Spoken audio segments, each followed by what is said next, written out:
പറഞ്ഞുകൊണ്ട് ദൈവം എന്നെ ഏൽപ്പിച്ച വചനത്തിലേക്ക് ഞാൻ നിങ്ങളെ കൊണ്ടുപോവുകയാണ്. ഇന്ന് പകൽക്കാലത്തെ ധ്യാനത്തിനായി രാജാക്കന്മാരുടെ 1-ാം പുസ്തകം 17-ാം അധ്യായം അതിൻ്റെ 9-ാം വാക്യത്തിലേക്ക് കടന്നു വരാം. രാജാക്കന്മാരുടെ 1-ാം പുസ്തകം 17-ാം അധ്യായം അതിൻ്റെ 9-ാം വാക്യത്തിലേക്ക് കടന്നു വരാം. നീ എഴുന്നേറ്റ് 8-ാം വാക്യം തുടങ്ങി വായിച്ചത്. അപ്പോൾ അവന് യഹോവയുടെ അരുളപ്പാടുണ്ടായതെന്തെന്നാൽ നീ എഴുന്നേറ്റ് സീദോനോട് ചേർന്ന സാരാഫത്തിലേക്ക് ചെന്ന് അവിടെ പാർക്ക. നിന്നെ പുലർത്തേണ്ടതിന് അവിടെയുള്ള ഒരു വിധവയോട് ഞാൻ കൽപ്പിച്ചിരിക്കുന്നു. ഇതിനകത്തെ പ്രാരംഭ ഭാഗത്തിലേക്കാണ് കടന്നു വരുന്നത്. നീ എഴുന്നേറ്റ് സീദോനോട് ചേർന്ന സരേഫാത്തിലേക്ക് ചെന്ന് അവിടെ പാർക്കുക. ഏലിയാവിനോടുള്ള ബന്ധത്തിലാണ് ഇന്ന് പകൽക്കാലത്തെ ശുശ്രൂഷകളിൽ സഞ്ചരിപ്പാൻ ആഗ്രഹിക്കുന്നത്. എഴുന്നേൽക്കുന്ന ഏലിയാവ് എന്നുള്ളതാണ് ഇന്ന് പകൽക്കാലം ദൈവം എന്നെ ഏൽപ്പിച്ചിരിക്കുന്നത്. ഇവിടെ ദൈവം ഏലിയാവിന്റെ അടുക്കൽ പറയുകയാണ്, ഏലിയാവ് നീ എഴുന്നേൽക്കുക. അടുത്തിരിക്കുന്നവരുടെ അടുക്കലൊന്ന് പറഞ്ഞേ, ഇത് എഴുന്നേൽക്കുവാനുള്ള സമയമാണ്. അധരം തുറന്ന് അടുത്തിരിക്കുന്നവർക്ക് കാര്യങ്ങൾ കൊടുത്ത് പറഞ്ഞേ, ഇത് എഴുന്നേൽക്കുവാൻ ഉള്ള സമയമാണ്. എൻ്റെ സഹോദരങ്ങളെ, എഴുന്നേൽക്കുവാൻ ഒരു സമയമുണ്ട്. വിശുദ്ധ യോഹന്നാന്റെ ലേഖനത്തിലേക്ക് കടന്നു വരുമ്പോൾ യോഹന്നാന്റെ 1-ാം ലേഖനം 2-ാം അധ്യായം അതിൻ്റെ 18-ാം വാക്യത്തിൽ അവിടെ യോഹന്നാൻ അപ്പോസ്തലൻ പറയുന്ന ഒരു ഭാഗമുണ്ട്. ഇന്നലകളിൽ ഉറങ്ങിക്കിടന്ന അന്ധകാര ശക്തികൾ അനേകവും എഴുന്നേറ്റ് വരുന്ന ഒരു കാലഘട്ടമാണ് ഇത്.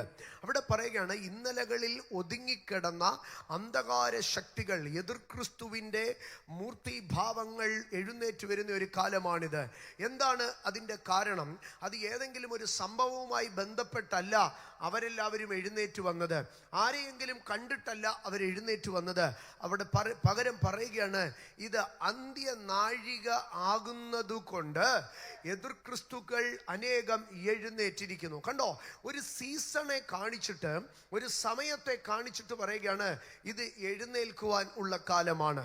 ഇന്ന് പകൽക്കാലം ഞാൻ ദൈവജനത്തോട് പറയട്ടെ, എതിർ ക്രിസ്തുക്കൾ, പൈശാചിക ശക്തികൾ അവരെഴുന്നേൽക്കേണ്ടതായ സമയത്തെ അറിയുന്നുവെങ്കിൽ, എതിർ ക്രിസ്തുക്കൾ അവർ എഴുന്നേൽക്കേണ്ട കാലഘട്ടത്തെ തിരിച്ചറിയുന്നുവെങ്കിൽ, അഭിഷക്ത ദൈവസഭയെ, ദൈവജനമേ, നാം എഴുന്നേൽക്കേണ്ട കാലത്തെക്കുറിച്ച്, നാം എഴുന്നേൽക്കേണ്ട അവസ്ഥയെക്കുറിച്ച്, നാം എഴുന്നേൽക്കേണ്ട സമയത്തെക്കുറിച്ച് നാം എത്രമാത്രം ബോധവാന്മാരായിരിക്കണം. ഇന്ന് പകൽക്കാലം എത്ര പേർ തിരിച്ചറിയുന്നു, ഇത് ഞാൻ എഴുന്നേൽക്കേണ്ട സമയമാണ്, ഇത് ഈ ഉപവാസ പ്രാർത്ഥന എന്നെ എഴുന്നേൽപ്പിക്കേണ്ടതിന് ഉള്ളതാണ്. എൻ്റെ സഹോദരങ്ങളെ, നമുക്ക് ഇവിടെ കടന്നു വരുമ്പോൾ ദൈവം ഏലിയാവിൻ്റെ അടുക്കൽ പറയുകയാണ്, നീ എഴുന്നേറ്റ് സീദോനോട് ചേർന്ന സരേഫാത്തിലേക്ക് ചെല്ലുക. ദൈവം ഇവിടെ എഴുന്നേൽപ്പിക്കുകയാണ് ഏലിയാവിനെ. ഏലിയാവേ, നീ ഒന്ന് എഴുന്നേറ്റ് സീദോനോട് ചേർന്ന സരേഫാത്തിലേക്ക് ഒന്ന് ചെല്ലുക. അവിടെ ഞാൻ നിന്നെ പുലർത്താം. 1 രാജാ 17:9. നീ എഴുന്നേറ്റ് സീദോനോട് ചേർന്ന സരേഫാത്തിലേക്ക് ചെല്ലുക. അവിടെ ഞാൻ നിന്നെ പുലർത്തുവാൻ തക്കവണ്ണം ഞാൻ ഒരു വിധവയോട് കൽപ്പിച്ചിട്ടുണ്ട്. ഇന്ന് പകൽക്കാലം എഴുന്നേൽപ്പിക്കുന്ന ദൈവം നമ്മളെ എഴുന്നേൽപ്പിച്ച് ഒരു നിശ്ചിത സ്ഥാനത്തേക്ക് വിടുകയാണ്. ഇന്ന് പകൽക്കാലം ഇതിനകത്തിരിക്കുന്ന ദൈവമക്കളിൽ ചിലർ ചോദിക്കുന്നുണ്ടാകാം, എന്തുകൊണ്ട് കർത്താവെ അങ്ങ് എന്നെ പുലർത്തുന്നില്ല? എന്തുകൊണ്ട് അങ്ങയുടെ പ്രൊവിഷനുകൾ എനിക്ക് വെളിപ്പെടുന്നില്ല? എന്തുകൊണ്ട് അങ്ങയുടെ നന്മകൾ എനിക്ക് വെളിപ്പെടുന്നില്ല? എന്തുകൊണ്ട് എൻ്റെ മേൽ അനുഗ്രഹങ്ങൾ വെളിപ്പെടുന്നില്ല? ഇന്ന് പകൽക്കാലം നീ ചെല്ലേണ്ട ഇടത്ത് ചെന്നുവെങ്കിൽ മാത്രമേ, നീ എത്തേണ്ട ഇടത്ത് എത്തിയെങ്കിൽ മാത്രമേ ദൈവത്തിന് നിനക്ക് വേണ്ടി ചിലത് കരുതുവാൻ കഴിയുകയുള്ളൂ. ഏലിയാവിന്റെ ജീവിതത്തിന്റെ പ്രാരംഭത്തിലേക്ക് തന്നെ കടന്നു വരുമ്പോൾ നമുക്ക് ഈ ഭാഗത്തെ കാണുവാൻ കഴിയും. ഇന്ന് ഈ ഉപവാസ പ്രാർത്ഥനയുടെ സമാപന ദിവസങ്ങളിൽ ഇരിക്കുന്ന ദൈവജനം ഈ ഒരു ഭാഗത്തെ തിരിച്ചറിയേണ്ടത് അത്യന്താപേക്ഷിതമായിരിക്കുന്ന വിഷയങ്ങളാണ്. ദൈവം താൻ തെരഞ്ഞെടുക്കുന്ന ഒരു അഭിഷക്തന്, ഞാൻ ഒരിക്കൽ കൂടെ പറയുകയാണ്, ദൈവം താൻ തെരഞ്ഞെടുക്കുന്ന അഭിഷക്തന് സാർവലൗകികമായ വിഷയമല്ല. അതല്ലാത്ത ഒത്തിരി പേർക്ക് ദൈവം ഒത്തിരി നന്മകൾ നൽകുന്നുണ്ട്.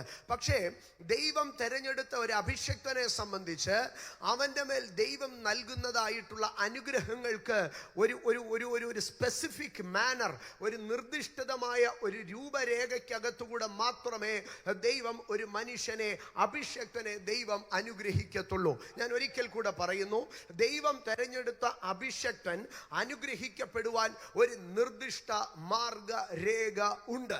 സ്തോത്രം. യേശു കർത്താവ് 1000 പുരുഷന്മാർ നിരന്നിരിക്കുന്ന പന്തിരിക്കുമ്പോൾ യേശു കർത്താവ് ആമേൻ അപ്പം നുറുക്കി നിറച്ചു വെച്ചതിന് ശേഷം ശിഷ്യന്മാരുടെ അടുക്കൽ ദാണ്ട് ഇത്രയും അപ്പം ഉണ്ടല്ലോ, അതുകൊണ്ട് നിങ്ങൾ അവരെ നിരത്തി ഇരുത്തുവാനല്ല പറഞ്ഞത്. പകരം 5 അപ്പം മാത്രം കയ്യിലിരിക്കെ യേശു കർത്താവ് ശിഷ്യന്മാരുടെ അടുക്കൽ പറയുകയാണ്, നീ ഇവരെ 50 വീതമായി നീ പന്തിക്കിരുത്തുവാൻ പറയുകയാണ്. എൻ്റെ സഹോദരങ്ങളെ, ഈ ശിഷ്യന്മാരുടെ കൂട്ടത്തിൽ ഞാനോ നിങ്ങളോ ഉണ്ടായിരുന്നെങ്കിൽ ഒരിക്കലും അവിടെ പന്തിക്കിരുത്താൻ ഇരിക്കുകയില്ല. 5 അപ്പം കൊണ്ട് ആമേൻ 5000 പേരെ പന്തിക്കിരുത്തിയാൽ എവിടെ നിന്ന് എടുത്തു കൊടുക്കും? കണ്ടോ, ഇവിടെ യേശു കർത്താവിന്റെ ശിഷ്യന്മാർ വിശ്വാസത്തെ ഓപ്പറേറ്റ് ചെയ്ത് അവർ തങ്ങളുടെ വിശ്വാസത്തെ വെളിപ്പെടുത്തി കഴിയുമ്പോഴാണ് യേശു അത്ഭുതത്തെ ചെയ്യുന്നത്. ആമേൻ. മഹത്വം കണ്ടിട്ട് വിശ്വസിക്കുന്നതല്ല ഒരു അഭിഷക്തന്റെ നിയോഗം, വിശ്വസിച്ചിട്ട് മഹത്വം കാണുന്നതാണ്. ഞാൻ ആവർത്തിക്കട്ടെ, മഹത്വം കണ്ട് വിശ്വസിക്കുന്നവനല്ല ഒരു ദൈവ പൈതൽ, വിശ്വസിച്ചിട്ട് ദൈവമഹത്വം കാണുന്നവരാണ്. Holy spirit. നാം പലപ്പോഴും ദൈവത്തോട് പ്രാർത്ഥിക്കും, കർത്താവേ ഞങ്ങളുടെ വിശ്വാസത്തിന് വേണ്ടി, ഞങ്ങൾ വിശ്വസിക്കേണ്ടതിന് വേണ്ടി, അല്ലെങ്കിൽ ഞങ്ങളുടെ വീട്ടുകാർ വിശ്വസിക്കേണ്ടതിന് വേണ്ടി, ഞങ്ങളുടെ സഹോദരങ്ങൾ വിശ്വസിക്കേണ്ടതിന് വേണ്ടി ഞങ്ങളുടെ ഇടയിൽ ഒരത്ഭുതം പ്രവർത്തിക്കണമേ.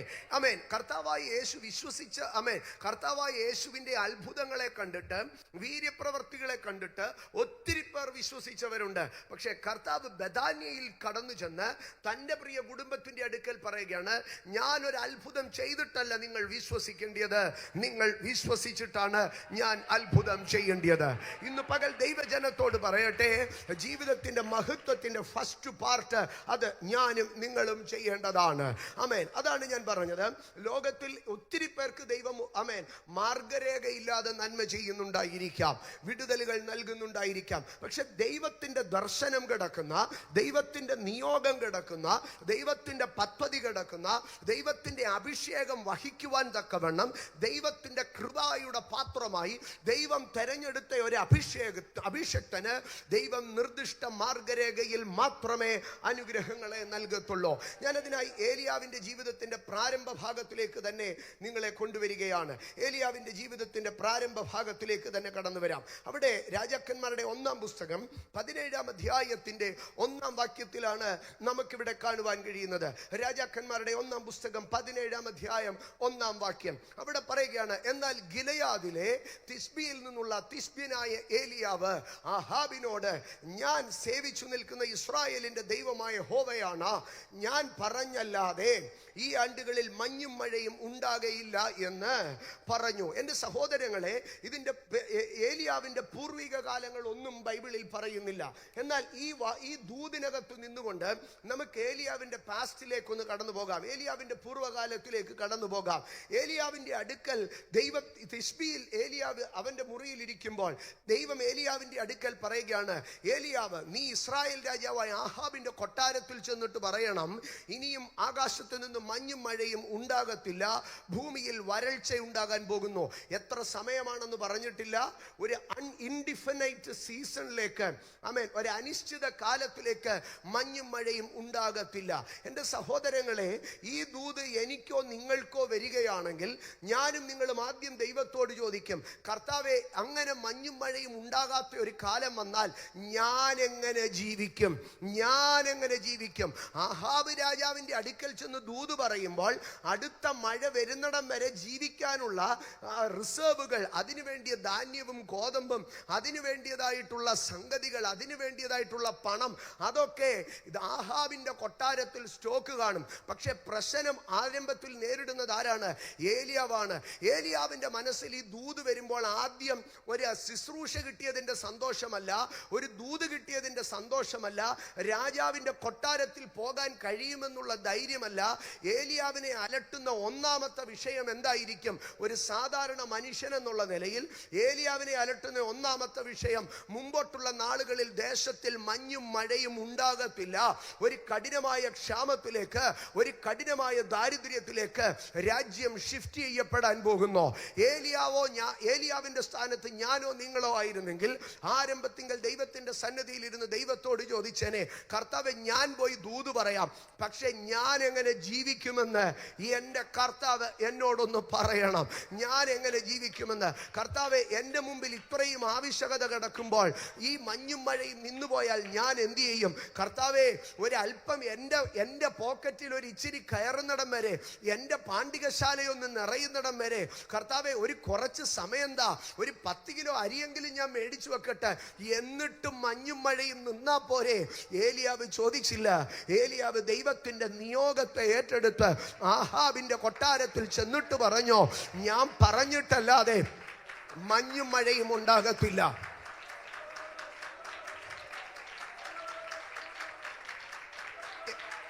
എന്റെ സഹോദരങ്ങളെ, ഞാനൊരു കാര്യം പറയട്ടെ. ഏലിയാവ് തൻ്റെ വായ് കൊണ്ടും ആകാശത്തിലെ മഞ്ഞും മഴയും കെട്ടി നിർത്തി ഭൂമിയിൽ ദാരിദ്ര്യത്തിന്റെ ക്ഷാമത്തിന്റെ വാതിൽ തുറന്നിടുമ്പോൾ ഏലിയാവിന്റെ കയ്യിൽ ഒരു ദിവസത്തേക്കുള്ള ആഹാരമില്ലായിരുന്നു കേട്ടോ. ഒരു മാസത്തേക്കുള്ള ആഹാരം ഏലിയാവിന്റെ കയ്യിലില്ലായിരുന്നു. ആമേൻ.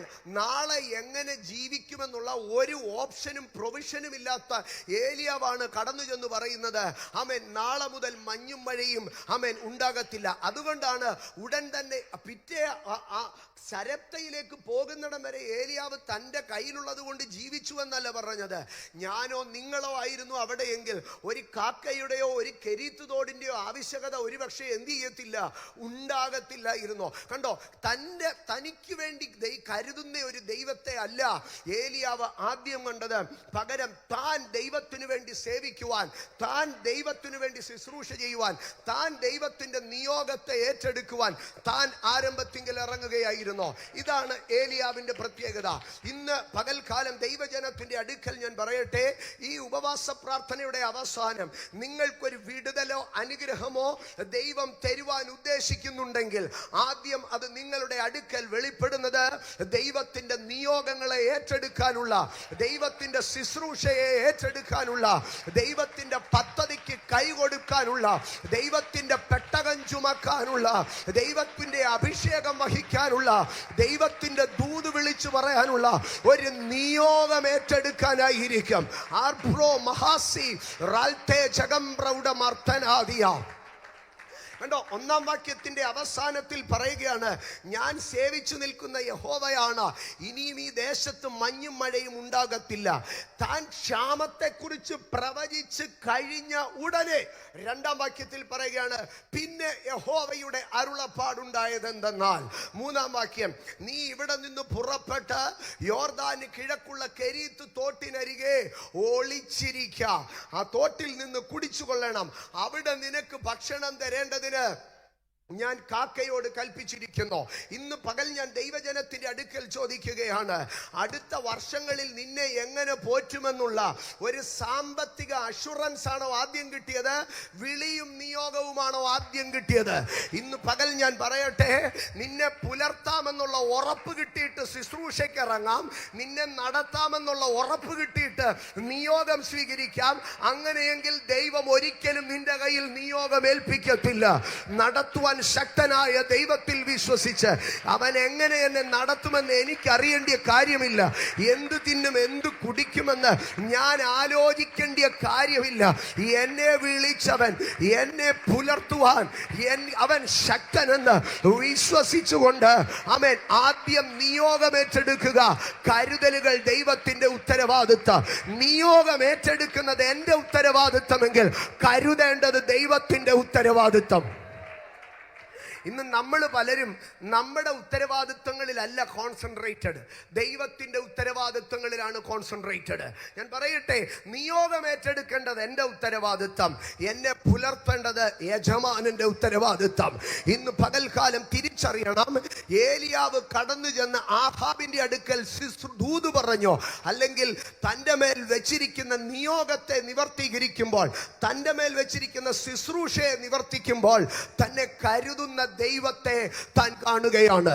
ഇന്ന് ഞാൻ ആവർത്തിക്കട്ടെ, നിന്റെ മേലുള്ള ദൈവത്തിന്റെ നിയോഗത്തിന് നീ കൈകൊടുക്കും വരെ, നിന്റെ മേലുള്ള ദൈവിക ശുശ്രൂഷയ്ക്ക് നീ കൈകൊടുക്കും വരെ, നിന്റെ മേലുള്ള ദൈവപ്രവർത്തിക്ക് നീ കൈകൊടുക്കും വരെ, നിന്നെ കരുതുന്ന ദൈവകരങ്ങളെ നിനക്ക് കാണാൻ കഴിയത്തില്ല. ഇന്ന് പകൽ ഈ ഉപവാസ പ്രാർത്ഥനയുടെ അവസാന മണിക്കൂറുകളിൽ ദൈവ സാന്നിധ്യത്തിന്റെ അത്യഗാധം അറിയുന്ന ദൈവസഭയോട് ഞാൻ വിളിച്ചു പറയുകയാണ്, നിന്നെ കരുതുന്ന ദൈവത്തിന്റെ കരം നിനക്ക് കാണണോ? നീ ആരംഭത്തിൽ ദൈവപ്രവർത്തിക്ക് കരം കൊടുക്ക്, നിയോഗത്തിന് കൈ കൊടുക്ക്. അപ്രവാസകാതര പ്രൗഢവർദ്ധനാദി ദൂരത്തും ചാരത്തുമായി ഇന്ന് പകൽ ഈ ഉപവാസ പ്രാർത്ഥനയിൽ അറ്റൻഡ് ചെയ്യുന്ന ചിലരോട് പരിശുദ്ധാത്മാവ് വ്യക്തമായി പറയുന്നു, ദൈവത്തിന്റെ കരുതലിനെ, ദൈവത്തിന്റെ അത്ഭുതത്തെ നിനക്ക് കാണാൻ കഴിയുന്നില്ല. കാരണം നീ ദൈവിക നിയോഗത്തിന് കൈ കൊടുക്കുന്നില്ല. നിന്നെ കുറിച്ചുള്ള ദൈവിക പദ്ധതിക്ക്, നിന്നെ കുറിച്ചുള്ള ദൈവിക ശുശ്രൂഷയ്ക്ക് നീ കൈ കൊടുക്കുന്നില്ല.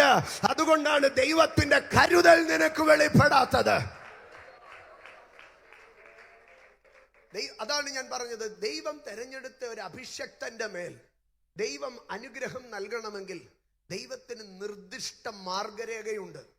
ആ മാർഗരേഖയിൽ മാത്രമേ ദൈവം ഒരു മനുഷ്യനെ അനുഗ്രഹിക്കത്തുള്ളൂ.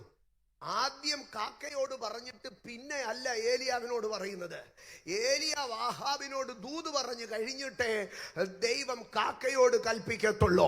നിന്റെ കാക്കയോട് ദൈവം കൽപ്പിക്കാതിരിക്കുന്നത് നിന്റെ വായിൽ നിന്ന് ആഹാബിനോടുള്ള ദൂത് പുറപ്പെടാഞ്ഞിട്ട.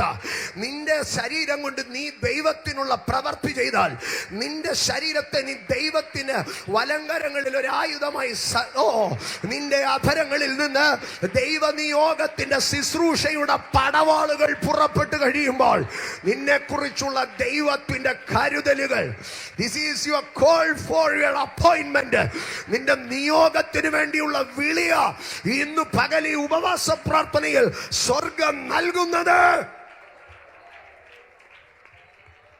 ഞാൻ ഏലിയാവിനെ വിട്ടിട്ട് ഒരു മിനിറ്റ് പുതിയ നിയമത്തിലേക്ക് വരികയാണ്. യേശു ശിഷ്യന്മാരെ തെരഞ്ഞെടുക്കുകയാണ്. മത്തായി സുവിശേഷം 10-ാം അധ്യായത്തിലേക്ക് കടന്നു വരുമ്പോൾ, മത്തായി സുവിശേഷം 10-ാം അധ്യായം, അവിടെ യേശു ശിഷ്യന്മാരെ വിളിച്ച് വേർതിരിച്ച് അവരെ അയക്കുകയാണ്. അത് സ്റ്റെപ്പ് ബൈ സ്റ്റെപ്പായിട്ട് നിങ്ങൾ ആ ഭാഗത്തെ ഒന്ന് കാണണം. യേശു കർത്താവ് ആരംഭത്തിങ്കിൽ അവരെ വിളിച്ചു. 10-ാം അധ്യായം 1-ാം വാക്യത്തിലേക്ക് വരുമ്പോൾ, അനന്തരം യേശു തന്റെ 12 ശിഷ്യന്മാരെയും അടുക്കൽ വിളിച്ചു. ആരംഭത്തിൽ യേശു ഇവരെ ആരാക്കി തീർത്തെന്നറിയാമോ? ശിഷ്യന്മാരാക്കി തീർത്തു.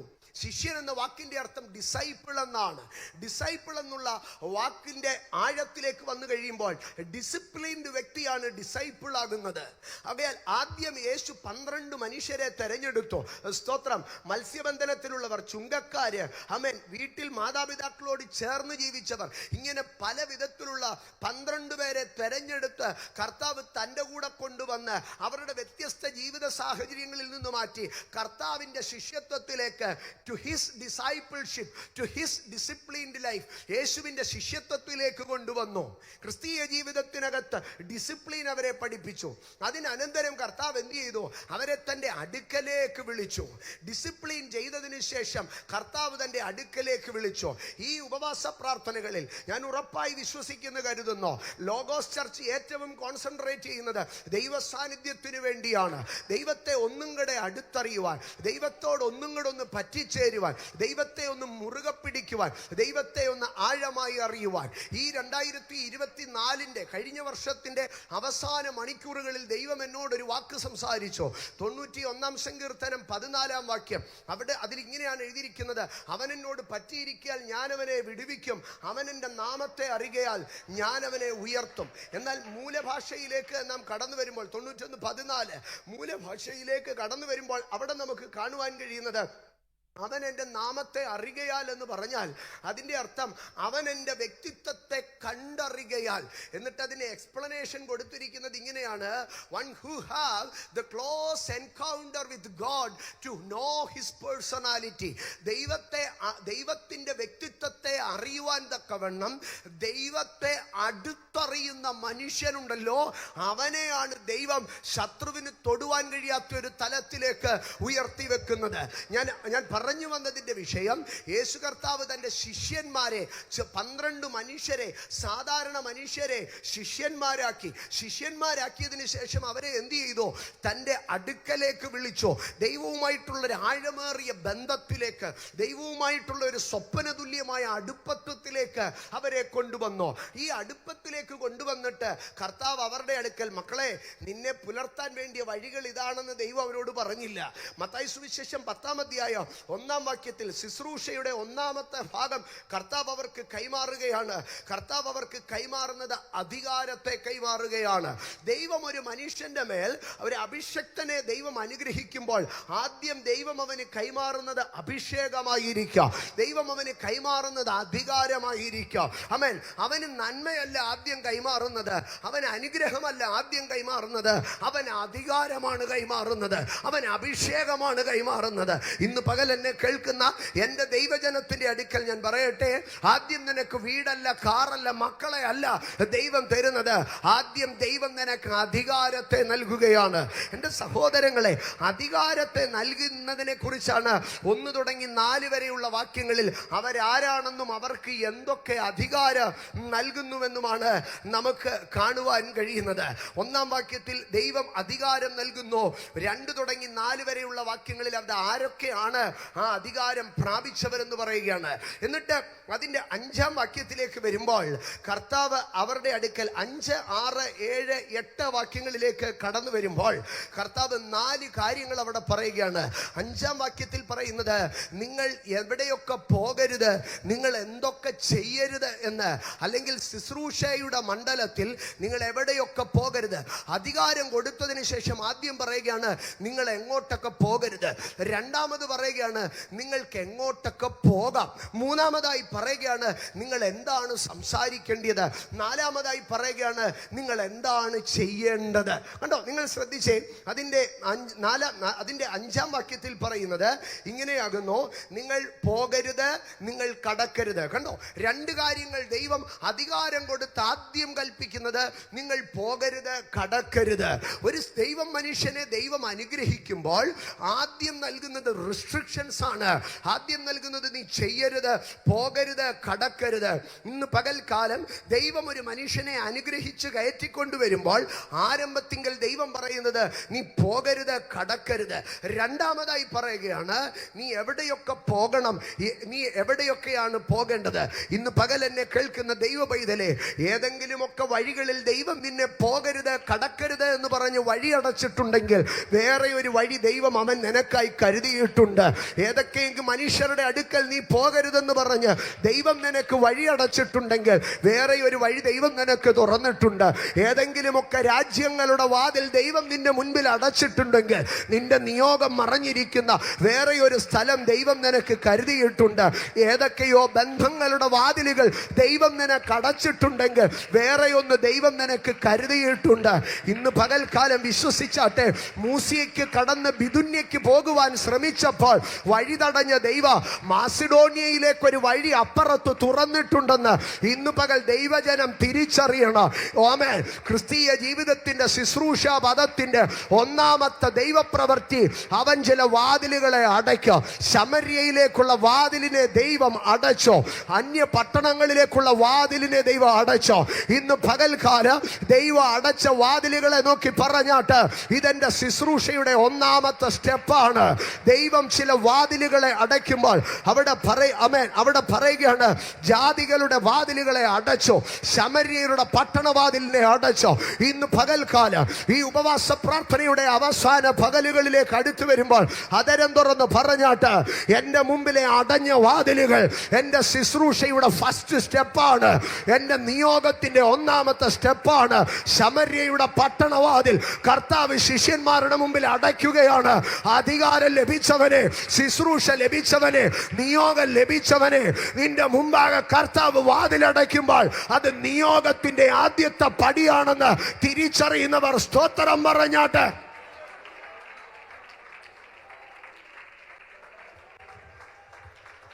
നിങ്ങൾ 5-ാം വാക്യത്തിലേക്ക് ശ്രദ്ധിച്ചാൽ ജാതികളുടെ അടുക്കൽ പോകരുത് എന്ന് പറഞ്ഞാൽ രാഷ്ട്രങ്ങളുടെ വാതിലടച്ചു. അടുത്തതായിട്ട് പറയുകയാണ്, പട്ടണത്തിൽ കയറരുത്, പട്ടണങ്ങളുടെ വാതിലടച്ചു.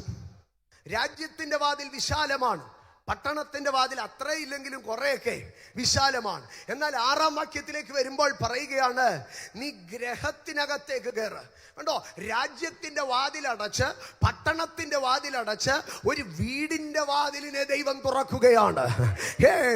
ആമേൻ. ദൈവനിയോഗത്തിന്റെ പ്രാരംഭം ചില വലിയ വാതിലുകളെ അടച്ചിട്ട് ചില ചെറിയ വാതിലുകളെ തുറക്കുന്നതാണ്.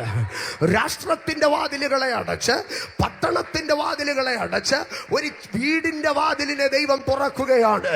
ഇന്ന് പകൽക്കാല അടഞ്ഞ രാജ്യത്തിന്റെ വാതിലുകളെ നോക്കി, അടഞ്ഞ പട്ടണത്തിന്റെ വാതിലുകളെ നോക്കി പറഞ്ഞാട്ട് ചില വീടുകളുടെ വാതിലുകൾ തുറക്കാൻ, ചില ഗ്രഹത്തിന്റെ വാതിലുകൾ തുറക്കാൻ അപാര സർത്തേലിക റസ്മനിയ റഹസംദനാദിയ. ആരംഭത്തിങ്കൽ നിയോഗത്തിലേക്ക് കടന്നു വരികയാണ്. കർത്താവ് ആദ്യം അവരെ ഡിസിപ്ലിൻ ചെയ്തു, രണ്ടാമത് അവരെ അടുക്ക വിളിച്ചു, മൂന്നാമത് ചെയ്യരുതാത്ത കാര്യങ്ങൾ പറഞ്ഞു, പോകരുതാത്ത ഇടം, 4 നിങ്ങൾ പോകേണ്ട ഇടം.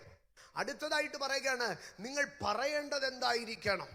അതാണ് അതിൻ്റെ 7-ാം വാക്യത്തിലേക്ക് പറയുമ്പോൾ, നിങ്ങൾ ഘോഷിക്കേണ്ടത് എന്തായിരിക്കണം, നിങ്ങളുടെ സംസാരം, നിങ്ങളുടെ ഭാഷ എന്തായിരിക്കണം. എന്നിട്ട് 8-ാം വാക്യത്തിലേക്ക് വരുമ്പോൾ പറയുകയാണ്, ആമേൻ, നിങ്ങൾ ചെയ്യേണ്ടത് എന്താണ്, നിങ്ങൾ മരിച്ചവരെ നിങ്ങൾ സൗഖ്യമാക്കണം, ഉയർപ്പിക്കണം, ശുദ്ധമാക്കണം, പുറത്താക്കണം. 4 ശുശ്രൂഷകളെയാണ് നൽകുന്നത്. സൗഖ്യമാക്കുക, ഉയർപ്പിക്കുക, ശുദ്ധമാക്കുക, പുറത്താക്കുക. അപ്പോൾ ശുശ്രൂഷയെ സ്പെസിഫിക്കായി 4 ഭാഗമായി തിരിച്ച് 12 ശിഷ്യന്മാർക്ക് നൽകുകയാണ്. ഞാൻ അതിലേക്കും കടക്കുന്നില്ല. എന്നിട്ട് അങ്ങനെ ആദ്യം കർത്താവ് ശിഷ്യത്വം പഠിപ്പിച്ചു, രണ്ടാമത് അരികെ വിളിച്ചു, മൂന്നാമത് എവിടെയൊക്കെ പോകരുതെന്ന് പറഞ്ഞു, 4 എവിടെയൊക്കെ പോകാമെന്ന് പറഞ്ഞു, 5 സ്തോത്രം നിങ്ങൾ സംസാരിക്കേണ്ടത് എന്താണെന്ന് പറഞ്ഞു, 7 നിങ്ങൾ ചെയ്യേണ്ടതായ 4 കാര്യങ്ങൾ പറഞ്ഞു. ഇത് ഇത്രയും പറഞ്ഞു കഴിഞ്ഞിട്ട്, ഇത്രയും ഈ 7 കൂട്ടം കാര്യം പറയുമ്പോഴോ കർത്താവ് ഒരു കാര്യം മിണ്ടുന്നില്ല. എന്താ മിണ്ടാത്തതെന്നറിയാമോ? ഏത് കാര്യമോ പറയാഞ്ഞത്? 7 കൂട്ടം കാര്യം കർത്താവ് ചെയ്തു. പക്ഷെ ഈ 7 കൂട്ടം കാര്യം ചെയ്തപ്പോൾ കർത്താവ് ഒരു കാര്യം പറഞ്ഞില്ല. ഇതൊക്കെ ശരിയാ, പക്ഷെ ഞങ്ങൾ എങ്ങനെ ജീവിക്കും, ഞങ്ങൾ എന്തോ കഴിക്കും, ഞങ്ങൾ എവിടെ താമസിക്കും, ഞങ്ങൾ എന്തോ കുടിക്കും, ഇത് പറഞ്ഞില്ല. 7 കൂട്ടം കാര്യം പറഞ്ഞിട്ട് അടുത്തതാ കർത്താവ് പറയുന്നത് എന്തുവാ? 9-ാം വാക്യത്തിലേക്ക് വരുമ്പോഴാ കർത്താവ് പറയുന്നത്, ഞാൻ ഇങ്ങനെയൊക്കെ നിങ്ങളെ നടത്തുന്ന കാലത്ത് മടിശീലയിൽ പൊന്നും വെള്ളിയും ചെമ്പും വഴിക്ക് പൊക്കണവും 2 ഉടുപ്പും ചെരുപ്പും വടിയും കരുതരുത്. നീ എൻ്റെ വേലക്കാരനാ, ഞാൻ നിന്നെ പുലർത്താൻ ശക്തനാണ്. കണ്ടോ, ആദ്യത്തെ 8 വാക്യത്തിൽ നിയോഗവും ശുശ്രൂഷയും ദൈവിക കൽപ്പനകളും പറഞ്ഞ ദൈവം. ഞാൻ ഇതിനെ വളരെ ചുരുക്കമായി 3ആയിട്ട് തിരിക്കാം. ആദ്യം ദൈവം അധികാരം കൊടുത്തു, 2 ദൈവം കൽപ്പന കൊടുത്തു, 3 ദൈവം കരുതൽ കൊടുത്തു. അധികാരം കൊടുത്ത്, കൽപ്പന കൊടുത്തു, കരുതൽ കൊടുത്തു. ഇന്ന് നമ്മൾ ആഗ്രഹിക്കുന്നത് എന്താണെന്നറിയാമോ? ആദ്യം കരുതൽ കിട്ടണം, പിന്നെ അധികാരം കിട്ടണം, ഏറ്റവും അവസാനം കൽപ്പനയും കിട്ടണം. അങ്ങനെയല്ല. അഭിഷേകം നൽകി, കൽപ്പന നൽകി, കരുതൽ നൽകുന്ന ദൈവം. ഇതാണ് ഞാൻ പറഞ്ഞത്. ദൈവം ഒരു അഭിഷക്തനെ തെരഞ്ഞെടുത്താൽ അവനെ അനുഗ്രഹിക്കുന്നതിന് ദൈവത്തിനൊരു സിസ്റ്റമാറ്റിക് പ്രോസസ് ഉണ്ട്. ആ സിസ്റ്റമാറ്റിക് പ്രോസസ്സിൽ കൂടെ അല്ലാതെ തലതിരിഞ്ഞ് ആരെങ്കിലും അനുഗ്രഹിക്കപ്പെട്ടിട്ടുണ്ടെങ്കിൽ കുറെ കാലം കഴിഞ്ഞ് തലകുത്തി കിടക്കുന്നതും നമ്മൾ കണ്ടിട്ടുണ്ട്. ഇന്ന് പകൽക്കാലം ദൈവത്തിൽ വിശ്വസിച്ചാട്ട് അവൻ എനിക്ക് ചില അനുഗ്രഹങ്ങൾ താമസിപ്പിക്കുന്നത് ദൈവം എന്നെ സിസ്റ്റമാറ്റിക്കലി അനുഗ്രഹിക്കുന്നത് കൊണ്ടാണ്. ദൈവം എന്നെ അതിൻ്റെ വ്യക്തമായ സ്വർഗരാജ്യത്തിൽ ദൈവത്തിന്റെ സിസ്റ്റത്തിലാണ് ഞാൻ അനുഗ്രഹിക്കപ്പെടുന്നത്. എങ്ങനെയെങ്കിലും അനുഗ്രഹിക്കപ്പെട്ട പോരാ, എങ്ങനെയെങ്കിലും മാനിക്കപ്പെട്ട പോരാ, എങ്ങനെയെങ്കിലും നന്മ പ്രാപിച്ച പോരാ. We must be blessed systematically. നമ്മൾ സിസ്റ്റമാറ്റിക്കലി അനുഗ്രഹിക്കപ്പെട്ടാലേ ആ അനുഗ്രഹങ്ങൾ നിലനിൽക്കത്തുള്ളൂ. നാം സിസ്റ്റമാറ്റിക്കലി ഉയർത്തപ്പെട്ടാലേ ആ ഉയർച്ചയിൽ നിലനിൽക്കത്തുള്ളൂ. നാം സിസ്റ്റമാറ്റിക്കലി മാനിക്കപ്പെട്ടാലേ ആ മാന്യതയിൽ നിലനിൽക്കത്തുള്ളൂ. ദൈവത്തിന്റെ വ്യവസ്ഥാപിതമായ അനുഗ്രഹങ്ങൾ എങ്ങനെയെങ്കിലും അനുഗ്രഹിക്കപ്പെടണ്ട. എനിക്ക് വ്യവസ്ഥാപിതമായി അനുഗ്രഹിക്കപ്പെടണം. യേശു അപ്പം എടുത്തു, സ്തോത്രം ചൊല്ലി നുറുക്കി അവൻ അതിനെ വാഴ്ത്തിയിട്ടല്ല നുറുക്കുന്നത്, നുറുക്കിയിട്ടത്രേ വാഴ്ത്തുന്നത്. വ്യവസ്ഥാപിതമായ അനുഗ്രഹം കേട്ടോ. അപ്പോ ഇവിടെ ദൈവം ഏലിയാവിനെ അനുഗ്രഹിക്കുമ്പോൾ ഏലിയാവിന്റെ അടുക്കൽ, ഇതാണ് ഏലിയാവിന്റെ പ്രത്യേകത. ദൈവം ഏലിയാവിനെ അനുഗ്രഹിക്കുമ്പോൾ, ദൈവം ഏലിയാവിന് വേണ്ടി പുലർത്തുമ്പോൾ ആദ്യമേ ദൈവത്തിന്റെ കരുതലല്ല കാണിച്ചത്. പകരം ആരംഭത്തിങ്കൽ ദൈവത്തിന്റെ നിയോഗങ്ങളെ ഏൽപ്പിച്ചു. ഇത്രയും ഞാൻ വലിച്ചു നീട്ടി പറഞ്ഞതിന്റെ സംക്ഷിപ്ത ഭാഗം ഞാൻ നിങ്ങളോട് പറയാം. നിയോഗത്തെ ഏറ്റെടുക്ക്, കരുതലിനെ കാണാം. കരുതൽ കിട്ടിയിട്ട് നിയോഗം ഏറ്റെടുക്കാൻ ഇരിക്കരുത്. നിയോഗത്തെ ഏറ്റെടുക്ക്, കരുതലിനെ കാണാം. എത്ര പേർ ഇന്ന് പകൽക്കാലം ഈ ഉപവാസ പ്രാർത്ഥനയിൽ സമർപ്പിക്കും? ഈ ഉപവാസ പ്രാർത്ഥനയിൽ ഒരു വിടുതലിനല്ല ഞാൻ ഇരിക്കുന്നത്. എന്നെ കുറിച്ചുള്ള ദൈവത്തിന്റെ പദ്ധതി നിറവേറണം, എന്നെ കുറിച്ചുള്ള ദൈവത്തിന്റെ നിയോഗം നിറവേറണം, എൻ്റെ മക്കളെ കുറിച്ചുള്ള ദൈവത്തിന്റെ നിയോഗം നിറവേറണം. എൻ്റെ മേലുള്ള നിയോഗത്തെ നിറവേറട്ടെ. വാഗ്ദത്തങ്ങളെ നമുക്ക് പ്രാപിക്കാം. നിയോഗം നിറവേറുമ്പോഴാണ് വാഗ്ദത്തങ്ങളുടെ കെട്ടുപൊട്ടുന്നത്. നിയോഗം നിറവേറുമ്പോൾ വാഗ്ദത്തങ്ങളുടെ പൂർണ്ണത വെളിപ്പെടും. ജീസസ്. ഞാനിത് ദൈവവചനത്തിൽ ഏത് അഭിഷക്തന്മാരുടെ ഭാഗം നിങ്ങൾ എടുത്ത് പഠിച്ചു നോക്ക്. പൗലോസ് ആകട്ടെ, മോശയാകട്ടെ, ഏലിയാവാകട്ടെ, ദാവീദാകട്ടെ, യോസെഫ് ആകട്ടെ, ദൈവം ഒറ്റ ദിവസത്തിൽ ഓൾ ഓഫ് എ സഡൻ അവരെ അനുഗ്രഹിക്കുകയല്ല, അവരുടെ മേലൊരു അത്ഭുതം ചെയ്യുകയല്ല. ആ അത്ഭുതത്തിലേക്ക്, ആ അനുഗ്രഹത്തിലേക്ക്, ആ ബ്ലെസ്സഡ് സ്റ്റാറ്റസിലേക്ക് ദൈവം ഇവനെ പടിയായിട്ട് ദൈവം അവനെ ഉയർത്തിക്കൊണ്ടിരിക്കുകയാണ്. അതുകൊണ്ട് പലരും പറയുന്ന ഒരു ഭാഗമുണ്ട്, വാഗ്ദത്തമുള്ളവൻ ഒത്തിരി പോരാട്ടമുണ്ടെന്ന്. ഞാൻ പക്ഷേ അത് തിരിച്ചാണ് പറയുവാൻ ആഗ്രഹിക്കുന്നത്. വാഗ്ദത്തമുള്ളവൻ ആ പ്രോമിസ് ഫുൾഫിൽമെന്റിന്റെ പ്രോസസ്സിൽ കൂടെ സഞ്ചരിച്ചു കൊണ്ടിരിക്കുകയാണ്. God is preparing you. You are under a process. You are under a process. Amen.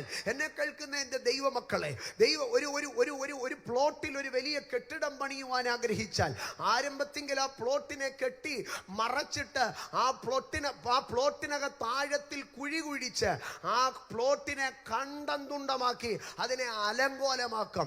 അതിനകത്ത് കൊണ്ടുവന്ന് വലിയ റബിളുകൾ ഇറക്കി, അതിനകത്ത് വലിയ മെഷീനറികൾ ഇറക്കി, അതിനകത്ത് ആഴത്തിൽ ഇടിച്ച് കുഴിച്ച് അതിനെ വല്ലാത്ത കശവശയാക്കിയിട്ടാണ് അതിനകത്ത് പണി തുടങ്ങുന്നത്. ഒരു വയല് കൊയ്ത്തിന് വിളഞ്ഞു നിൽക്കുന്ന സ്വർണ്ണ നിറമാകുന്നതിന് മുമ്പേ അതിനകത്ത് കലപ്പ ഇറക്കി ഉഴുതു മറിച്ച് അതിനകത്ത് ഉഴവ് പൊളി ഉണ്ടാക്കി അതിനകത്താണ് വിത്ത് വിതയ്ക്കുന്നത്.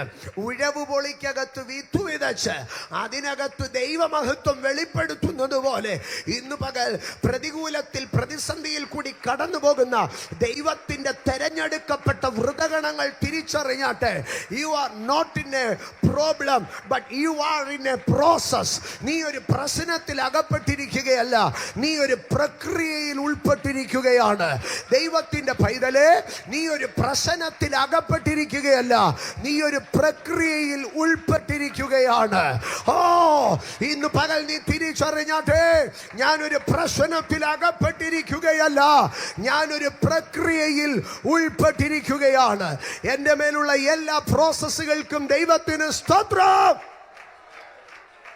ജീസസ്.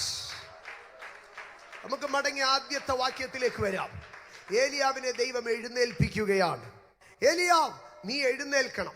രാജാക്കന്മാരുടെ 1-ാം പുസ്തകം 17-ാം അധ്യായം അതിന്റെ 9-ാം വാക്യം. നീ എഴുന്നേറ്റ് സീദോനോട് ചേർന്ന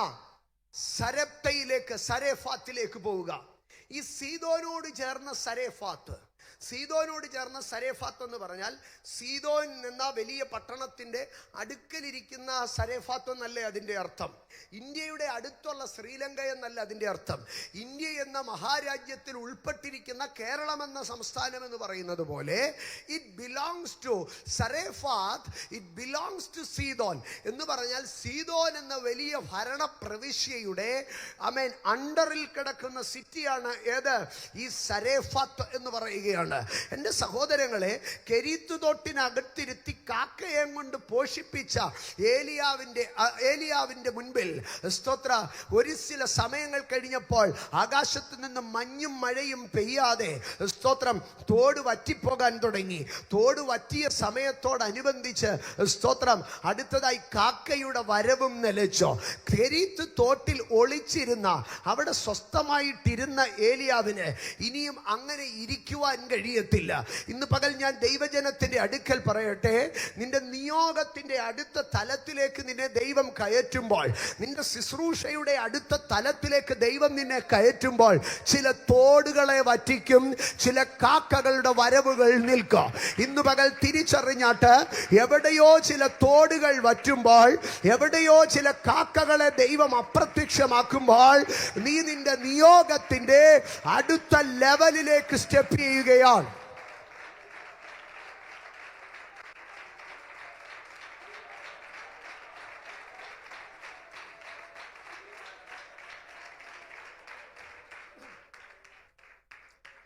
കണ്ടോ, ഒരു തോട് ഉണങ്ങുമ്പോൾ ഈ ഭാഗത്തിലേക്ക് നിങ്ങൾ ചെന്നാൽ കർത്താവ് പറയുന്നത് അതിന്റെ 3-ാം വാക്യത്തിലേക്ക് വരുമ്പോൾ, നീ ഇവിടെ നിന്ന് പുറപ്പെട്ട് കിഴക്കോട്ട് ചെന്ന് യോർദാന് കിഴക്കുള്ള കെരീത്ത് തോട്ടിനരികെ ഒളിച്ചിരിക്കണം.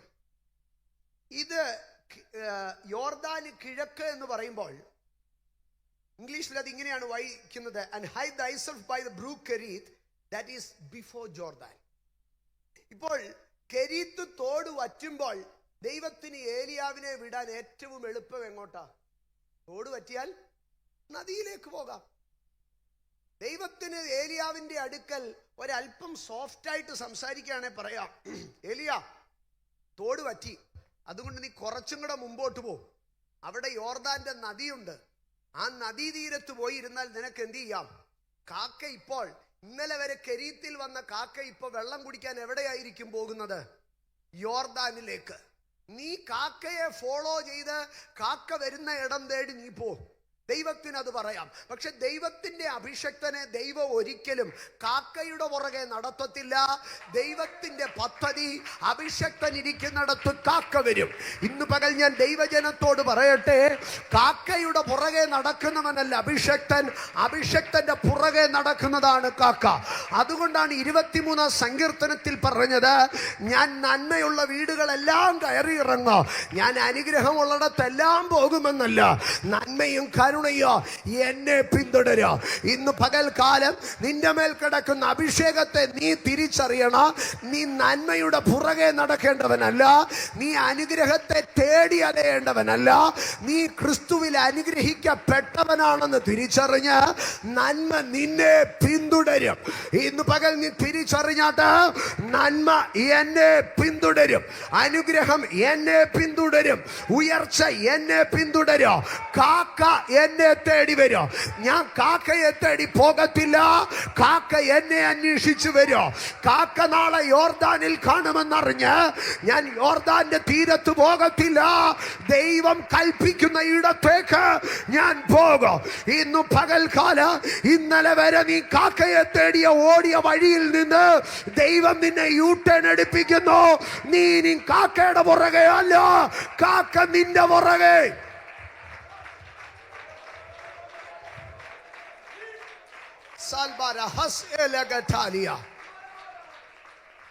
ആദ്യം ദൈവം നന്മയ്ക്ക് എവിടേക്കാണ് പറഞ്ഞു വിട്ടതെന്നറിയാമോ? കെരീത്ത് എന്ന് പറയുന്ന തോടിന്റെ കരയിലേക്ക്. അത് അനുഗ്രഹങ്ങളുടെ പ്രിലിമിനറി സ്റ്റേജ് ആണ്. ഞാൻ പറയട്ടെ, തോട്ടിൽ കൂടെയുള്ള അനുഗ്രഹങ്ങൾ അനുഗ്രഹത്തിന്റെ ആദ്യത്തെ പടിയാണ്. പക്ഷേ തോട്ടിലെ അനുഗ്രഹങ്ങൾക്കപ്പുറത്തേക്ക് ദൈവം ഏലിയാവിനെ അനുഗ്രഹത്തിന്റെ വേറൊരു തലത്തിലേക്ക് കൊണ്ടുപോവുകയാണ്. ആമേൻ.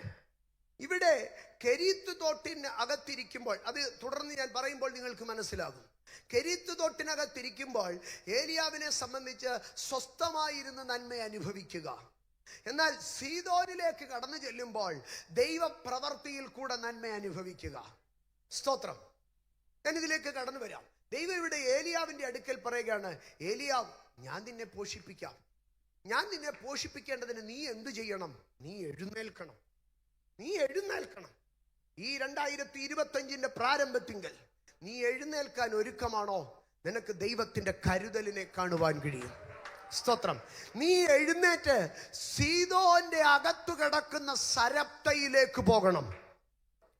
അവിടെ നിന്നെ പുലർത്തേണ്ടതിന് ഒരു വിധവയോട് ഞാൻ കൽപ്പിച്ചിരിക്കുന്നു. അവിടെയുള്ള വിധവയോട് കൽപ്പിച്ചിരിക്കുന്നു. എൻ്റെ സഹോദരങ്ങളെ, ഒന്നാമത് നമുക്ക് സീദോനിലേക്ക് കടന്നു വരാം. ദൈവം ഒരു അഭിഷക്തനെ പോറ്റുവാൻ തെരഞ്ഞെടുത്ത സ്ഥലമാണ് ഏത്? സീദോനിനകത്ത് കിടക്കുന്ന സരപ്ത എന്ന് പറഞ്ഞാൽ സീദോൻ. നിങ്ങളൊന്ന് ചിന്തിച്ചേ, ദൈവം ഒരു മനുഷ്യനെ പുലർത്തുവാൻ തെരഞ്ഞെടുക്കുന്ന സ്ഥലം. ഞാൻ ആ സീദോനിലേക്ക് നിങ്ങളെ കൊണ്ടുവരാം. അതിലെ ഒരു 4 ഭാഗങ്ങളെ ഞാൻ നിങ്ങളെ കാണിക്കാം. ഒന്നാമത്, സീദോൻ എന്ന് പറഞ്ഞാൽ ലോകത്തിലെ ഏറ്റവും, ബൈബിളിലെ ഏറ്റവും ശാപയോഗ്യമായ സ്ഥലങ്ങളിൽ ഒന്നാണ് സീദോൻ എന്ന് പറയുന്നത്. കാരണം ഈ സീദോന്റെ ചരിത്രത്തിലേക്ക് കടന്നു വന്നു കഴിഞ്ഞാൽ ഉൽപ്പത്തി പുസ്തകം 10-ാം അധ്യായത്തിലേക്ക് വരുമ്പോൾ, ഉൽപ്പത്തി പുസ്തകം 10-ാം അധ്യായത്തിൽ നോഹയുടെ പുത്രന്മാരുടെ വംശാവലി പറയുകയാണ്. അതിൽ നോഹയുടെ പുത്രന്മാരുടെ വംശാവലി പഠിക്കുമ്പോൾ നോഹയ്ക്ക് 3 പുത്രന്മാരാണ്, ശേം, ഹാം, യാഫേത്ത്. ഈ ശേമിനെയും ഹാമിനെയും യാഫേത്തിനെയും ദൈവം അനുഗ്രഹിച്ചു. ശേം, ഹാം, യാഫേത്ത് എന്ന ഈ 3 പേരെയും ദൈവം അനുഗ്രഹിച്ചു. അത് നോഹയുടെ വായിൽ കൂടെ തന്നെയാണ് എന്ത് ചെയ്തത്? ശേമിനെയും ഹാമിനെയും യാഫേത്തിനെയും ദൈവം അനുഗ്രഹിച്ചത്.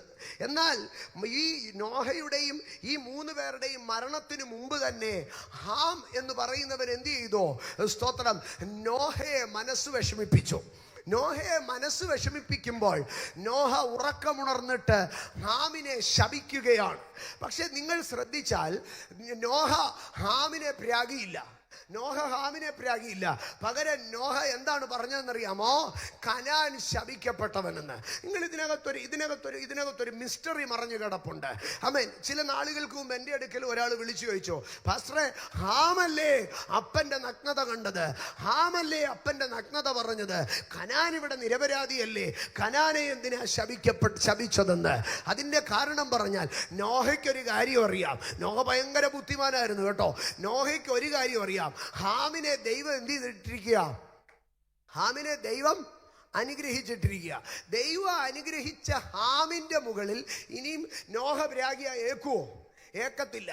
അപ്പം നോക്കിയപ്പോ ഹാമിന്റെ മകനായിരിക്കുന്ന കനാനെ പ്രാഗിയ എന്തോ ചെയ്യും? ഏക്കും.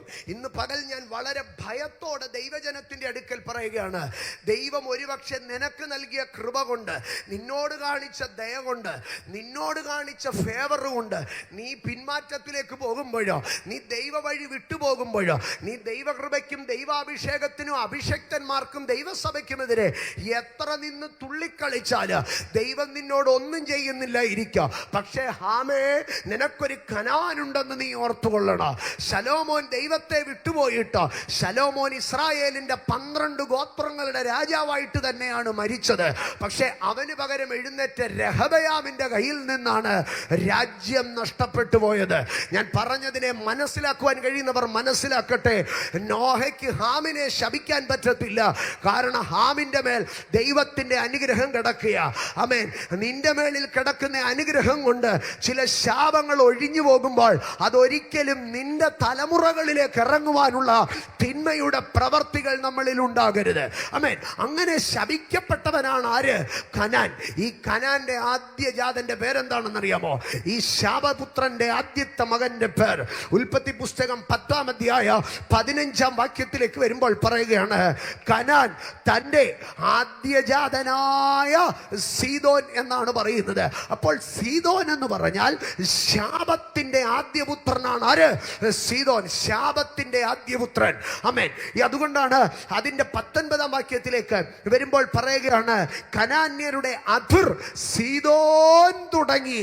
ആമേൻ, ആമേൻ. സൊദോം ഗൊമോറയ്ക്കപ്പുറം ലാശ വരെ ആയിരുന്നു എന്ന് പറയുകയാണ്. ആകയാൽ ഇവിടെ സീദോൻ എന്ന് പറഞ്ഞാൽ ശാപത്തിന്റെ ആദ്യപുത്രനാണ്. അപ്പോൾ ഏലിയാവിനെ ദൈവം അനുഗ്രഹിക്കുവാൻ, ഏലിയാവിനെ ദൈവം പുലർത്തുവാൻ തക്കവണ്ണം ഏലിയാവിനെ ദൈവം എവിടേക്കാണ് പറഞ്ഞു വിടുന്നത്? ശാപത്തിന്റെ ആദ്യപുത്രങ്കലേക്ക് പറഞ്ഞു വിടുകയാണ്. ഇന്ന് പകൽ അഭിഷേകമുള്ള ദൈവജനത്തിന്റെ അകത്ത് തീ കത്തുന്നുണ്ടെന്ന് എനിക്കറിയാം. കാരണം എൻ്റെ അനുഗ്രഹം ശാപത്തിന്റെ ആദ്യപുത്രന്മാരുടെ അടുക്കലേക്കാണ്. ഇന്ന് പകൽക്കാല നിന്റെ ജീവിതത്തിന്റെ മിറക്കിൾ റലം ഓപ്പൺ ആകുന്നത്, നിന്റെ ജീവിതത്തിന്റെ ബ്ലെസ്സഡ് റലം ഓപ്പൺ ആകുന്നത് ശാപത്തിന്റെ ആദ്യപുത്രന്മാരെ നീ കീഴടക്കാൻ തുടങ്ങുമ്പോഴാണ്. ഏത് ശാപമണ്ഡലത്തിലേക്കുമാകട്ടെ, ഏത് ശാപ കുടുംബത്തിലേക്കുമാകട്ടെ, ഏത് ശപിക്കപ്പെട്ട ദേശത്തിലേക്കുമാകട്ടെ, അഭിഷക്തന്റെ കാലടികൾ മുൻപോട്ട് വയ്ക്കുമ്പോൾ അവൻ അതിനകത്തുനിന്നൊരു നന്മ പ്രാപിക്കും. ഇന്ന് പകൽ ഈ ഉപവാസ പ്രാർത്ഥന സീദോനിൽ നിന്ന് നിന്നെ ഒരു നന്മ പ്രാപിക്കുവാനാണ്. മനുഷ്യൻ പ്രാഗിയതാകട്ടെ, പിതാക്കന്മാർ പ്രാഗിയതാകട്ടെ, ആമേൻ, ജാതീയ ദൈവങ്ങൾ ആമേൻ പ്രാഗിയതാകട്ടെ, എവിടെ വീണ ശാപമെങ്കിലോ ആ ശാപത്തിനകത്തുനിന്ന് ഒരു നന്മ പ്രാപിക്കുവാൻ, ആ ശാപത്തിനകത്തു നിന്നൊരു ഉയർച്ച പ്രാപിക്കുവാൻ, അതിനാണ് ദൈവം ഏലിയാവിനെ എഴുന്നേൽപ്പിക്കുന്നത്. ഈ ഉപവാസ പ്രാർത്ഥനയിൽ നീ ഒന്ന് എഴുന്നേറ്റ് കയറുമെങ്കിൽ, ഈ ഉപവാസ പ്രാർത്ഥനയിൽ നീ ഒന്ന് എഴുന്നേറ്റ് കയറുമെങ്കിൽ, ശാപത്തിന്റെ ആദ്യജാതനിൽ നിന്ന്, ശാപത്തിന്റെ ആദ്യപുത്രനിൽ നിന്ന്, കനാന്റെ ആദ്യജാതനായ സീദോന്റെ അകത്തുനിന്ന് നീ ചില നന്മകളെ പ്രാപിക്കും. ഇന്നു പകൽ ഇതിനകത്ത് ദൈവത്തിന്റെ പരിശുദ്ധാത്മാവിന്റെ ശക്തി നിന്റെ മേൽ ഇറങ്ങി അടിക്കാൻ പോവുകയോ. അപാരകട ഗർഭനാദി ഹെവി അനോയിന്റിംഗ് നിന്നെ സ്ട്രൈക്ക് ചെയ്യട്ടെ, ഹെവി അനോയിന്റിംഗ് നിന്നെ സ്ട്രൈക്ക് ചെയ്യട്ടെ. കനാന്റെ ആദ്യജാതന്റെ അകത്തുനിന്ന്, ശാപത്തിന്റെ ആദ്യജാതന്റെ അകത്തുനിന്ന് ഇന്നു പകൽ ഏലിയാവ് നന്മ പ്രാപിച്ചതുപോലെ ഇതിനകത്ത് പരിശുദ്ധാത്മാവ്, ദൈവമേ സ്തോത്രം, ദൈവമേ സ്തോത്രം.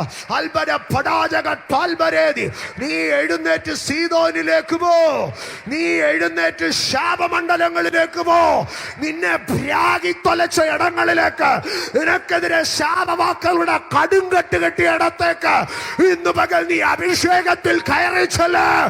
ദൈവം നിനക്ക് വേണ്ടി ഒരുക്കിയ കരുതലുകളെ എല്ലാ കേഴ്സ് പവറുകളും ബ്രേക്ക് ആകട്ടെ.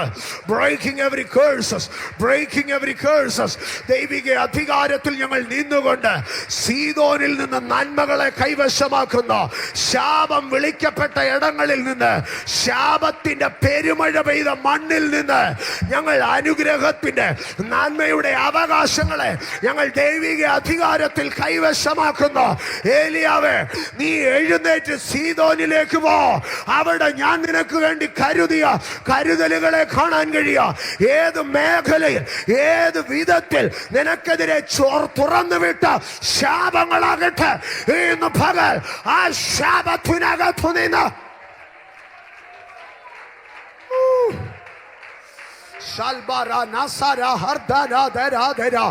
ദൈവിക അധികാരത്തിൽ ഞാൻ ശാപത്തിന്റെ കെട്ടുകളെ അഴിക്കുന്നു. ശാപത്തിന്റെ പോരുകൾ ഒതുങ്ങട്ടെ.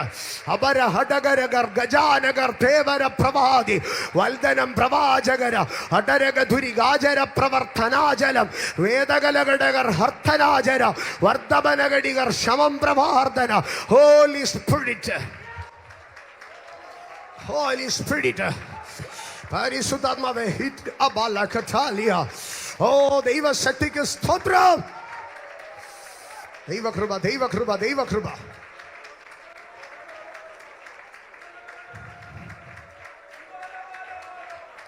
ഖന, ഞാനതിനെ ഇങ്ങനെ പറയുകയാണ്. ദൈവം ഏലിയാവിനോട് പറഞ്ഞു, ഏലിയാവേ, നീ എഴുന്നേറ്റ് ശാപത്തിന്റെ ആദ്യജാതന്റെ അടുക്കലേക്ക് പോ. അവിടെ ഞാൻ നിനക്ക് ഒരു നന്മയെ തരാം. ശാപത്തിന്റെ ആദ്യജാതന്റെ പട്ടണം. ആമേൻ. ഇനിയും ആ ശാപത്തിന്റെ ആദ്യജാതൻ എന്ന സീദോനിലേക്ക് കടന്നു ചെല്ലുമ്പോൾ ഏലിയാവിനെ ദൈവം കൊണ്ടു ചെല്ലുന്നത് എവിടേക്കാണെന്നറിയാമോ? ഒരു സ്ത്രീയുടെ വീട്ടിൽ. ആ സ്ത്രീയുടെ പ്രത്യേകത എന്താണെന്നറിയാമോ? അവളുടെ ഭർത്താവ് കുഞ്ഞുപ്രായത്തിലെ മരിച്ചുപോയി. ഏലിയാവ് ചെല്ലുന്നതിന് മുമ്പേ അവിടെ ഒരു പുരുഷമരണം ഉണ്ടായി. ഏലിയാവ് താമസിച്ചു കൊണ്ടിരുന്നപ്പോൾ അടുത്തതായിട്ടും അവിടെ എന്തുണ്ടായി? ഒരു പുരുഷമരണം. എന്ന് പറഞ്ഞാൽ നാട്ടുകാർ പറയാം, ആ പെണ്ണിന് എന്തോ വാഴത്തില്ല, പുരുഷൻ വാഴത്തില്ല. അവള് ജനിച്ചപ്പോഴേ അപ്പൻ ചത്തു, കെട്ടിച്ചു വിട്ട ഭർത്താവ് ചത്തു, ഇനി ഒരു മോനുണ്ട്, അവനും പോയി. ഈ സരപ്ത എന്ന് പറഞ്ഞാൽ പോർട്ട് സിറ്റിയാണ്, തുറമുഖ നഗരമാണ്. സമ്പന്നന്മാരാണ് എവിടെ താമസിക്കുന്നത്? പോർട്ട് സിറ്റിയിൽ, തുറമുഖ നഗരത്തിൽ താമസിക്കുന്നത്. ഒരു ദേശത്തിന്റെ ഏറ്റവും അധികം വളർച്ച വരുന്നത് എവിടെയാണെന്നറിയാമോ? തുറമുഖ നഗരത്തിലാണ്. കേരളത്തിൽ ഏറ്റവും വളർച്ച വന്നിരിക്കുന്നത് കോഴിക്കോട്, സ്തോത്രം, എറണാകുളം. എന്താണ് കാരണം? കോഴിക്കോടായിരുന്നു മുൻകാലങ്ങളിൽ, കോഴിക്കോടായിരുന്നു തുറമുഖ നഗരം. പിൽക്കാലത്ത് അത് എറണാകുളമായി. നിങ്ങൾ കാലാന്തരത്തിൽ ശ്രദ്ധിച്ചു നോക്കൂ, വിഴിഞ്ഞവുമായി ബന്ധപ്പെട്ട ഭാഗങ്ങളിൽ വലിയ വികസനങ്ങൾ വരും. കാരണം തുറമുഖങ്ങളാണ് എപ്പോഴും നഗരങ്ങളെ വിശാലപ്പെടുത്തുന്നത്. അപ്പൊ തുറമുഖ നഗരം. അപ്പൊ ഈ സരേഫാത്ത് ഒരു തുറമുഖ നഗരമാണ്. ഇതുപോലെ ഒരു പട്ടണത്തെ ഞാൻ നിങ്ങളെ കാണിക്കാം, നൈൻ എന്ന പട്ടണം. ആ നൈൻ എന്ന പട്ടണത്തെ കുറിച്ച് നമ്മൾ സൺഡേ സ്കൂളിലൊക്കെ പഠിക്കും. മതിലുള്ളതായ പട്ടണം ഏതായിരുന്നു? നൈൻ പട്ടണമായിരുന്നു. ഈ നൈൻ എന്ന പട്ടണം ചുറ്റിനും മതിലുണ്ടായിരുന്നു. A fortified city. എന്താണ് ഈ മതിലുള്ള പട്ടണം എന്ന് പറയുന്നത്? പാവപ്പെട്ടവർ താമസിക്കുന്ന ഇതാണെങ്കിൽ കുറെ വീടുകൾ അവിടെ ഇവിടങ്ങളിലായിട്ട് പണിത് വെക്കും. പക്ഷെ മതിലുള്ള പട്ടണം എന്ന് പറഞ്ഞാൽ നന്നായിട്ട് മതിലൊക്കെ കെട്ടിയെടുത്ത് നല്ല പ്രീ ഓർഗനൈസ്ഡ് ചെയ്ത പ്രീ പ്ലാൻഡ് സിറ്റി ആയിരിക്കും. ഏത്? നല്ല കാശുകാരുടെ പട്ടണം. അപ്പൊ ഈ നൈൻ എന്ന പട്ടണം നല്ല കാശുകാർ മാത്രം താമസിച്ചിരുന്ന, ചുറ്റിനും മതിലൊക്കെ കിട്ടി ഒരു അറേഞ്ച്ഡ് കോളനി ആയിരുന്നു എന്ത്? ഈ നൈൻ എന്ന പട്ടണം. അപ്പൊ നൈനിലെ വിധവയുടെ ചരിത്രം നമ്മൾ എടുത്തു കഴിഞ്ഞാൽ വീട്ടുകാരൊക്കെ നല്ല കാശുകാരായിരുന്നു.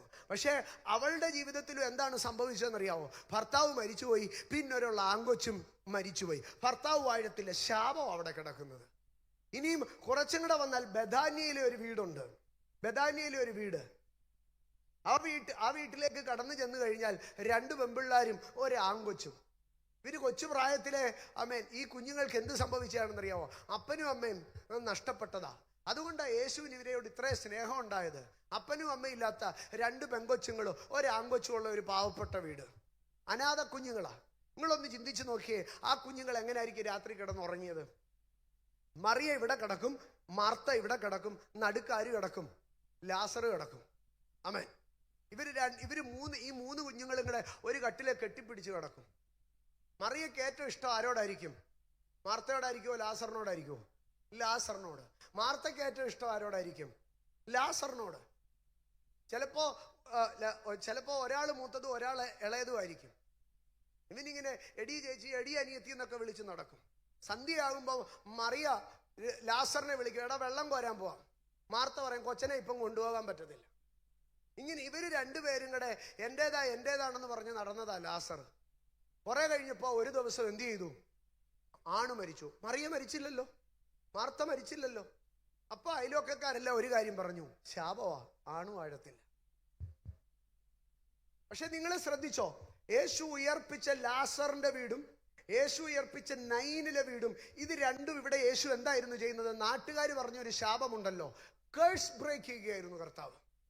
ഇത് തന്നെയാണ് സരേഫാത്തിലേക്ക്, സീദോൻ എന്ന ശാപനഗരത്തിലേക്ക് ഏലിയാവിനെ കടത്തിവിട്ടിട്ട് ആ ശാപനഗരത്തിലെ, ശാപരാജ്യത്തിലെ ഒരു ശാപ വീട്ടിലേക്കാണ് ഏലിയാവിനെ കൊണ്ടുപോകുന്നത്. ഏലിയാവിന്റെ അടുക്കൽ ദൈവം പറഞ്ഞു, ഏലിയാവേ, ഞാൻ നിന്നെ അനുഗ്രഹിക്കാൻ പോകുന്നത് ശാപത്തിന്റെ കൊടുമുടിക്കകത്താണ്, ശാപത്തിന്റെ പടുകുഴിക്കകത്താണ് ഞാൻ നിന്നെ അനുഗ്രഹിക്കാൻ പോകുന്നത്. ഇന്നു പകൽ നീ തിരിച്ചറിയണം, അനുഗ്രഹത്തിനകത്തു നല്ല ദൈവം നിനക്കൊരു അനുഗ്രഹം തരാൻ പോകുന്നത്. ശാപത്തിനകത്തു നിന്നാണ് ദൈവം നിനക്കൊരു അനുഗ്രഹം തരാൻ പോകുന്നത്. തീക്കൽ പാറയിൽ നിന്നാണ് അവൻ നിനക്ക് വെള്ളം തരാൻ പോകുന്നത്. മല്ലനിൽ നിന്നാണ് അവൻ നിനക്ക് മാധുര്യം തരാൻ പോകുന്നത്. ഭോക്താവിൽ നിന്നാണ് അവൻ നിനക്ക് ഭോജനം തരാൻ പോകുന്നത്. സ്തോത്രം. ഞാൻ മുമ്പോട്ട് പോകാം. അപ്പം സീദോനിലേക്ക്, ശാപത്തിലേക്ക് ദൈവം ഏലിയാവിനെ എഴുന്നേൽപ്പിച്ചു വിട്ടു, ഏലിയാവിനെ ബ്ലസ് ചെയ്യാൻ. അടുത്ത ഭാഗത്തിലേക്ക് വരുമ്പോൾ ആമേൻ, ഈ സീദോന്റെ രണ്ടാമത്തെ പ്രത്യേകത എന്ന് പറഞ്ഞാൽ, ന്യായാധിപന്മാരുടെ പുസ്തകം 1-ാം അധ്യായത്തിലേക്ക് കടന്നു വരുമ്പോൾ, ന്യായാധിപന്മാരുടെ പുസ്തകം 1-ാം അധ്യായം ആരംഭിക്കുന്നത് ഇസ്രായേല്യരുടെ ബലഹീനതകളെ കുറിച്ച് പറഞ്ഞുകൊണ്ടാണ്.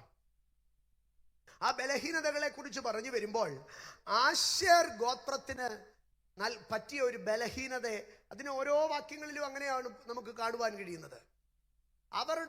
അവരുടെ കഴിവുകേട്, ബലഹീനതയല്ല, അവരുടെ കഴിവുകേട്. 1-ാം അധ്യായം അതിന്റെ 31-ാം വാക്യത്തിലേക്ക് വരുമ്പോൾ, ആശേർ ഗോത്രക്കാർ അക്കോവിലും സീദോനിലും അഹ്ലാബിലും അക്സീബിലും ഹെൽബയിലും അഫീക്കിലും രഹോവിലും പാർത്തിരുന്നവരെ നീക്കിക്കളഞ്ഞില്ല. അവരെ നീക്കിക്കളയാതെ ആശേര്യർ ദേശനിവാസികളായ കനാന്യരുടെ ഇടയിൽ പാർത്തു. 29-ാം വാക്യം വായിച്ചേ. എഫ്രൈമ്യർ ഗേസരിൽ പാർത്തിരുന്ന കനാന്യരെ നീക്കിക്കളഞ്ഞില്ല. 30-ാം വാക്യം വായിച്ചേ. സെബൂലൻ കിത്രോനിലും നഹലോലിലും പാർത്തിരുന്നവരെ നീക്കിക്കളഞ്ഞില്ല. 33 വായിച്ചേ. നഫ്താലി ബേത് ഷേമേശിലും ബേത് അനാത്തിലും പാർത്തിരുന്നവരെ നീക്കിക്കളഞ്ഞില്ല. അപ്പോൾ 7 ജാതികളെ 31 രാജാക്കന്മാരെ കീഴ്പ്പെടുത്തുവാൻ തക്കവണ്ണം ഇവർ കടന്നുപോയെങ്കിലും സംഭവിച്ച യാഥാർത്ഥ്യം എന്താണെന്നറിയാമോ? ഇവർക്ക് ചിലരെ ഒന്നും നീക്കിക്കളയാൻ കഴിഞ്ഞില്ല. അപ്പോ പിതാക്കന്മാർക്ക് ജയിക്കാൻ കഴിയാതിരുന്ന പട്ടണമാണ് ഏത്? സീദോൻ എന്ന പട്ടണം. ആശേർ ഗോത്രക്കാർക്ക് സീദോനിലുള്ള കനാന്യരെ എന്ത് ചെയ്യാൻ കഴിഞ്ഞില്ല? നീക്കിക്കളയാൻ കഴിഞ്ഞില്ല. എന്ന് പറഞ്ഞാൽ സീദോനെ മുഴുവനുമായിട്ട് പിടിച്ചെടുക്കാൻ കഴിഞ്ഞില്ല. നിന്റെ പിതാക്കന്മാർക്ക് ചിലതിന് മേളിൽ ജയിക്കാൻ കഴിഞ്ഞില്ല. പിതാക്കന്മാർ തോറ്റ മണ്ണെന്ന് തന്നെ ഞാൻ പറയും. എന്നാൽ പിതാക്കന്മാർ തോറ്റ മണ്ണിലേക്ക് ഇപ്പോൾ ദൈവം ഏലിയാവിന്റെ അടുക്കൽ പറയുക, നിന്റെ അപ്പൻ തോറ്റ മണ്ണിലേക്ക് നീ ഒന്ന് കേറി ചെല്ല്, അവിടെ ഞാൻ നിന്നെ അനുഗ്രഹിക്കാം. ഇന്ന് പകൽ ആർക്കെങ്കിലും അതിനകത്ത് ധൈര്യമുണ്ടോ? എൻ്റെ അപ്പന് കൈപൊള്ളിയ മേഖലയ്ക്കകത്ത് ഞാൻ മാനിക്കപ്പെടും. എൻ്റെ അപ്പൻ തോറ്റ മണ്ണിൽ ഞാൻ അനുഗ്രഹിക്കപ്പെടും. എൻ്റെ അപ്പൻ ചെയ്ത പണിക്ക് എൻ്റെ അപ്പൻ സുവിശേഷ വേലയ്ക്ക് ഇറങ്ങി ഒത്തിരി നിന്ന സഹിച്ചു, അതുകൊണ്ട് ഇനി എനിക്ക് ആ വേല വേണ്ട എന്ന് പറയുകയല്ല. എൻ്റെ അപ്പൻ ഇന്ന ദേശത്ത് പോയി ഒത്തിരി സങ്കടപ്പെട്ടോ, അതുകൊണ്ട് ഇനി ഞാൻ അങ്ങോട്ടേ ഇല്ല എന്ന് പറയുകയല്ല. നിന്റെ പിതാക്കന്മാർ പരാജയപ്പെട്ട ഇടത്ത് നിന്നെ കൊണ്ടൊരു മഹത്വത്തെ എടുക്കുവാൻ അപാചരം പ്രവർത്തനാദി ഇന്ന് പകൽ എത്ര പേർ വിശ്വസിക്കുന്നു? സീദോൻ ആശേർ ഗോത്രക്കാർ പരാജയപ്പെട്ട ഇടത്ത്, പിതാക്കന്മാർ പരാജയപ്പെട്ട ഇടത്ത് പിൻതലമുറകളെ കൊണ്ടുപോയി ഒരത്ഭുതം ചെയ്തെടുക്കുന്ന ദൈവം ജീസസ്. ഞാനതിനെ ആത്മീകമായി, ഭൗമികമായി, ദേശീയമായി 3 തലത്തിൽ ഞാൻ പറയുകയാണ്. എന്നെ കേൾക്കുന്ന എൻ്റെ ദൈവമക്കളെ, നിങ്ങളുടെ പിതാക്കന്മാർക്ക് ജയിക്കാൻ കഴിയാതിരുന്ന ഏതെങ്കിലും പാപസ്വഭാവങ്ങൾ ഉണ്ടെങ്കിൽ ആ പാപസ്വഭാവങ്ങളെ നിങ്ങൾ കീഴ്പ്പെടുത്തുമ്പോൾ, നിങ്ങളുടെ പിതാക്കന്മാർ മാനസാന്തരപ്പെട്ടു, സ്നാനപ്പെട്ടു, അഭിഷേകം പ്രാപിച്ചു, ദൈവസഭയോട് ചേർന്നു, എല്ലാ സത്യം. പക്ഷേ വഴക്കുണ്ടാക്കുന്ന സ്വഭാവം മാത്രം മാറിയില്ല. രഹസ്യമായിട്ട് പുകവലിക്കുന്ന സ്വഭാവം മാത്രം മാറിയില്ല. രഹസ്യമായ ചില പാപങ്ങൾ അവർക്ക് നീക്കിക്കളയാൻ കഴിയാതെ അതിനോട് അവർ അതിൻ്റെ ഇടയിൽ പാർത്തവരാണെങ്കിൽ ആ മേഖലകളിലേക്ക് കടന്നു ചെന്ന് നിന്റെ പിതാക്കന്മാർക്ക് ജയിക്കാൻ കഴിയാതിരുന്ന വിഷയങ്ങളിൽ നീ ഒന്ന് ജയിച്ചു തുടങ്ങിയാൽ നീ കണ്ടിട്ടില്ലാത്ത അസാധാരണമായ അനുഗ്രഹങ്ങളെ നിനക്ക് കാണുവാൻ കഴിയും. പിതാക്കന്മാർ തോറ്റ സീദോന്യ മണ്ണിലേക്ക് ദൈവം ഏലിയാവിനെ കയറ്റിവിടുകയാണ്. ഞാനതാ ആത്മീയമായി പറഞ്ഞത്. 2 ഭൗമികമായി, നിന്റെ പിതാക്കന്മാർക്ക് കൈപൊള്ളിയ ബിസിനസ്സിനകത്ത്, നിന്റെ പിതാക്കന്മാർക്ക് കൈപൊള്ളിയ സാമ്പത്തിക മേഖലയ്ക്കകത്ത് നീ ഒന്ന് റീഅറ്റംപ്റ്റ് ചെയ്യാൻ ഒരു നിയോഗം കിട്ടുമ്പോൾ, അയ്യോ എൻ്റെ അപ്പൻ അത് ഈ തോറ്റതാണെന്ന് നീ പറയരുത്. നിന്റെ അപ്പൻ തോറ്റ മണ്ണിൽ നിന്നെ കൊണ്ട് ദൈവം ജയിപ്പിക്കുവാൻ ഇന്ന് പകൽക്കാലം എത്ര പേർക്ക് ഉറപ്പോടെ പറയാൻ കഴിയും? ജീസസ്. ആമേൻ. എന്റെ സഹോദരങ്ങളെ, യോസേഫ് സഹോദരന്മാരെ തേടി പോകുമ്പോൾ അവൻ ശേഖേമിൽ അലഞ്ഞു തിരിയുന്നത് ഒരു മനുഷ്യൻ കണ്ടോ. യോസേഫിന്റെ അടുക്കൽ ചോദിക്കണം, യോസേഫ് നിനക്ക് ശേഖേമിനെ വല്ല പരിചയവുമുണ്ടോ? പക്ഷേ യോസേഫ് പറയും, ഞാൻ ഒത്തിരി അലഞ്ഞു തിരിഞ്ഞ മണ്ണാത്. എന്നാൽ പിൽക്കാലത്ത് ശേഖേമിനെ യോസേഫിന്റെ മക്കൾക്ക് അവകാശമായി കൊടുത്തുവെന്നാണ് യോശുവയുടെ പുസ്തകം 24-ാം അധ്യായത്തിൽ പറയുന്നത്. ഇന്ന് പകൽ ദൈവജനത്തോട് പറയട്ടെ, പിതാക്കന്മാർ അലഞ്ഞ മേഖലകൾ, പിതാക്കന്മാർ അലഞ്ഞ മണ്ണ്, അത് നിന്റെ അവകാശദേശമാക്കി എടുക്കുമ്പോൾ, പിതാക്കന്മാർ സങ്കടപ്പെട്ട ഇടങ്ങൾ, അതിനകത്തു നിന്ന് നീ മഹത്വത്തെ, അനുഗ്രഹത്തെ തിരികെ പ്രാപിക്കുമ്പോൾ, അതാണ് നിന്റെ അഭിഷേകം. അപ്പൻ തോറ്റ മണ്ണിൽ ഞാൻ കയറി വരാം.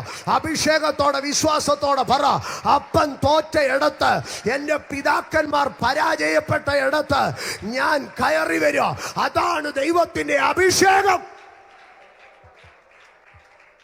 സ്തോത്രം.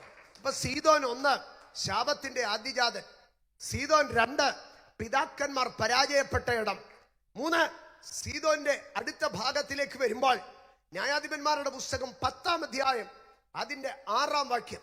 ന്യായാധിപന്മാരുടെ പുസ്തകം 10-ാം അധ്യായം 6-ാം വാക്യം. ഇസ്രായേൽ മക്കൾ പിന്നെയും യഹോവയ്ക്ക് അനിഷ്ടമായുള്ളത് ചെയ്തു. ബാൽ വിഗ്രഹങ്ങളെയും അസ്തോരത്ത് പ്രതിഷ്ഠകളെയും അരാമ്യ ദേവന്മാരെയും സീദോന്യ ദേവന്മാരെയും മോവാബ്യ ദേവന്മാരെയും അമോന്യ ദേവന്മാരെയും ഫെലിസ്തി ദേവന്മാരെയും സേവിച്ചു. യഹോവയെ സേവിക്കാതെ അവനെ ഉപേക്ഷിച്ചു. കണ്ടോ, സീദോന്യ ദേവന്മാരുടെ അടുക്കലേക്ക് ഇസ്രായേൽ കടന്നുപോയി. ഇസ്രായേലിന്റെ പിന്മാറ്റത്തിന്റെ ഒരു കാരണം ആരായിരുന്നു? സീദോനായിരുന്നു. സീദോന്യ ശക്തികൾ ഇസ്രായേലിനെ ദൈവത്തിൽ നിന്ന് അകറ്റിക്കളഞ്ഞു. ഇതിനെക്കാട്ടിലും ഭീകരമായിരിക്കുന്ന ഒരു അവസ്ഥയിലേക്ക് ഞാൻ നിങ്ങളെ കൊണ്ടുവരാം. രാജാക്കന്മാരുടെ 1-ാം പുസ്തകം 11-ാം അധ്യായം, രാജാക്കന്മാരുടെ 1-ാം പുസ്തകം 11-ാം അധ്യായം അതിന്റെ 1-ാം വാക്യത്തിലേക്ക് ഒന്ന് വന്നാട്ടെ. ശലോമോൻ രാജാവ് ഫറവോന്റെ മകളെ കൂടാതെ മോവാബ്യർ, അമോന്യർ, ഏദോമ്യർ, സീദോന്യർ, ഹിത്യർ എന്നിങ്ങനെ അന്യജാതിക്കാരത്തികളായ അനേകം സ്ത്രീകളെ സ്നേഹിച്ചു. മതി. ശലോമോനെ പരാജയപ്പെടുത്തിയ ഒരു ശക്തി ആരായിരുന്നു? സീദോന്യ ശക്തി. ഇനിയും അതിന്റെ 5-ാം വാക്യം വായിച്ചാട്ടെ. ശലോമോൻ സീദോന്യ ദേവിയായ അസ്തോരത്തിനെയും അമോന്യരുടെ മ്ലേച്ഛ വിഗ്രഹമായ മിൽക്കോവിനെയും ചെന്ന് സേവിച്ചു. മതി. ഈ ഇത്രയും സ്ത്രീകളിലെ താൻ സ്നേഹിച്ചുവെങ്കിലും താൻ ഏറ്റവും കൂടുതൽ അടിപ്പെട്ടുപോയ പാപശക്തി എവിടുത്തേതായിരുന്നു? സീദോന്യ ശക്തിയായിരുന്നു.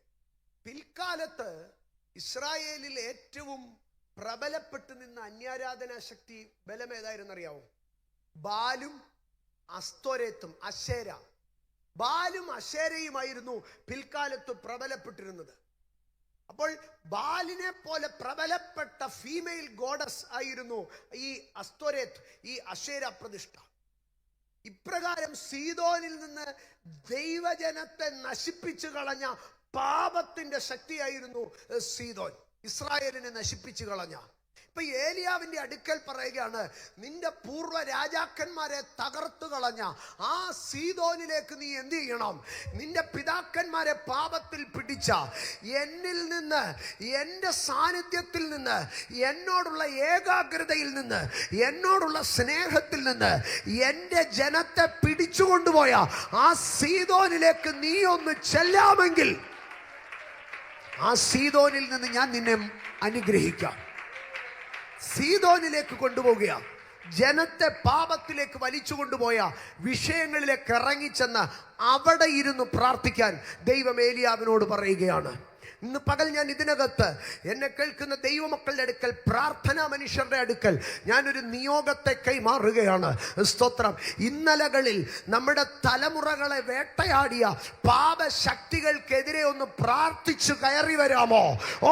ദൈവസഭകളെ തകർത്ത, അഭിഷക്തന്മാരെ തകർത്ത, നമ്മുടെ കുഞ്ഞുങ്ങളെ തകർത്ത പാപശക്തികൾക്ക് നേരെ ഒന്ന് പ്രാർത്ഥിച്ചു കയറി വരാമോ? അങ്ങനെയെങ്കിൽ ഏലിയാവിന് ദൈവം നൽകിയ കരുതലിനെ കാണുവാൻ കഴിയും.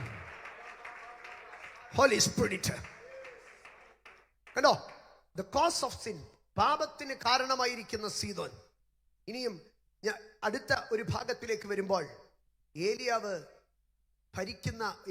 താമസിക്കുന്ന, ഏലിയാവ് ദൂത് പറഞ്ഞ ആഹാബിന്റെ ഭാര്യ എവിടുത്തുകാരിയാണ്? സീദോന്യ രാജ്ഞിയായിരിക്കുന്ന ഈസബേൽ. ഈ ഇസബേല് ബാലിന്റെ പ്രവാചകന്മാരെ, അസ്തോരത്തിന്റെ വിഗ്രഹങ്ങളെ മുഴുവനും ഇസ്രായേലിൽ കൊണ്ടുവന്നു. എവിടെ നിന്നാ കൊണ്ടുവന്നത്? സീദോനിൽ നിന്ന്. അപ്പോൾ ഇസ്രായേലിൽ ഇപ്പോൾ വ്യാപരിക്കുന്ന സകല ആഭിചാരത്തിന്റെ, മന്ത്രവാദത്തിന്റെ, കൂടോത്രത്തിന്റെ ഈറ്റില്ലം എവിടെയാ? സീദോനിലേക്ക്. നമ്മൾ വല്ലതും ആണെങ്കിൽ പറഞ്ഞാൽ, ദൈവമേ ആ പിശാചും കുഴിയുടെ വഴിക്ക് പോലും പോകരുത്. പക്ഷേ ദൈവം ഏലിയാവിന്റെ അടുക്കൽ പറയുകയാണ്, ഏലിയാവേ, ഞാൻ നിന്നോടൊരു കാര്യം പറയാം. നിന്റെ രാജ്യത്തെ ദൈവത്തിൽ നിന്ന് അകറ്റിക്കളയുന്ന, നിന്റെ രാജ്യത്തെ പൈശാചിക മണ്ഡലത്തിന് ഒതുക്കിക്കളയാൻ തക്കവണ്ണം വെച്ചാരാധനയുടെ, കുടിദൈവങ്ങളുടെ, ആഭിചാരങ്ങളുടെ, ദുർമൂർത്തികളുടെ താവളമായിരിക്കുന്ന ആ ക്ഷുദ്രക്കോട്ടയുടെ, ആഭിചാര കോട്ടയുടെ ഈറ്റില്ലത്തിലേക്ക് നീ ഒന്ന് കയറിപ്പോ. ഞാൻ അതിനകത്തിട്ട് നിന്നെ മാനിക്കാം, ഞാൻ അതിനകത്തിട്ട് നിന്നെ പുലർത്താം. ഇന്ന് പകൽ അഭിഷക്ത ദൈവജനമേ, ദൈവത്തിന്റെ പ്രഭുക്കന്മാരെ, ആഭിചാരത്തെ ഭയപ്പെട്ട് ഒതുങ്ങുന്നവനല്ല, ആഭിചാരത്തെ പേടിച്ചോടുന്നവനല്ല, ആഭിചാരത്തിന്റെ കോട്ടയ്ക്കകത്തേക്ക് കയറി, മന്ത്രവാദത്തിന്റെ കോട്ടയ്ക്കകത്തേക്ക് കയറി, പ്രാർത്ഥനാ മുറിക്കകത്ത് ആമേൻ അന്ധകാര ശക്തികളെ വെടിവെച്ച് ആമേൻ വെട്ടിക്കളയാൻ കഴിയുന്നവനാണ് ഒരു ഏലിയാവിന്റെ അഭിഷേകം വ്യാപരിക്കുന്നത്.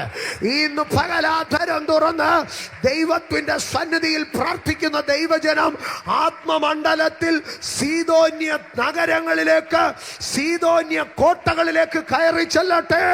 നീ സീദോനിനകത്തു നിന്ന് ഒരു അഭിഷേകത്തിൽ നന്മയെ പ്രാപിക്കും. ലബോ ലഹർത്തേനിയ ജാൽക്കറ്റലി മറാസത്തേനിയ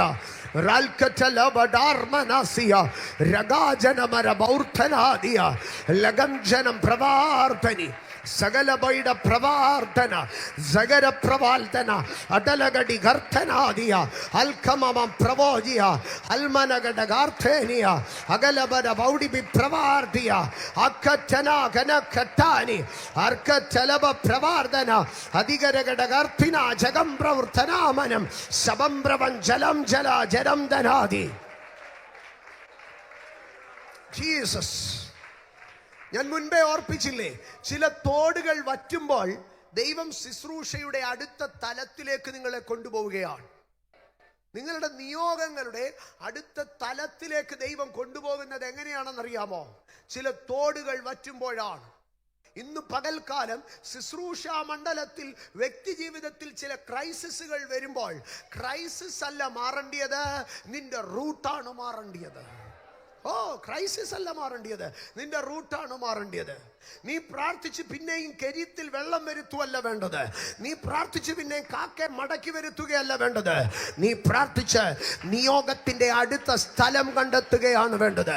ഇന്ന് പകൽ എത്ര പേർ പറയാ, ഞാൻ കെരീത്തിൽ ഒതുങ്ങത്തില്ല, ഞാൻ കെരീത്തിനപ്പുറത്തേക്ക് കടക്കും.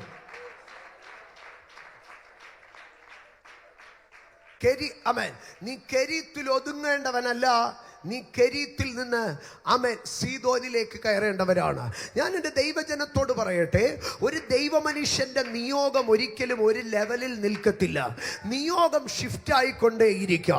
ആ നിയോഗത്തിനനുസരിച്ച് ഷിഫ്റ്റ് സംഭവിച്ചില്ലെങ്കിൽ അവൻ്റെ ജീവിതത്തിൽ കഷ്ടതയുടെ ഒരു ഡിക്ലൈൻ സ്റ്റേജ് കടന്നു വരും. ഞാൻ ആവർത്തിക്കാം, ഒരു മനുഷ്യന്റെ നിയോഗം മാറുന്നതനുസരിച്ച് അവൻ്റെ നിയോഗത്തിന്റെ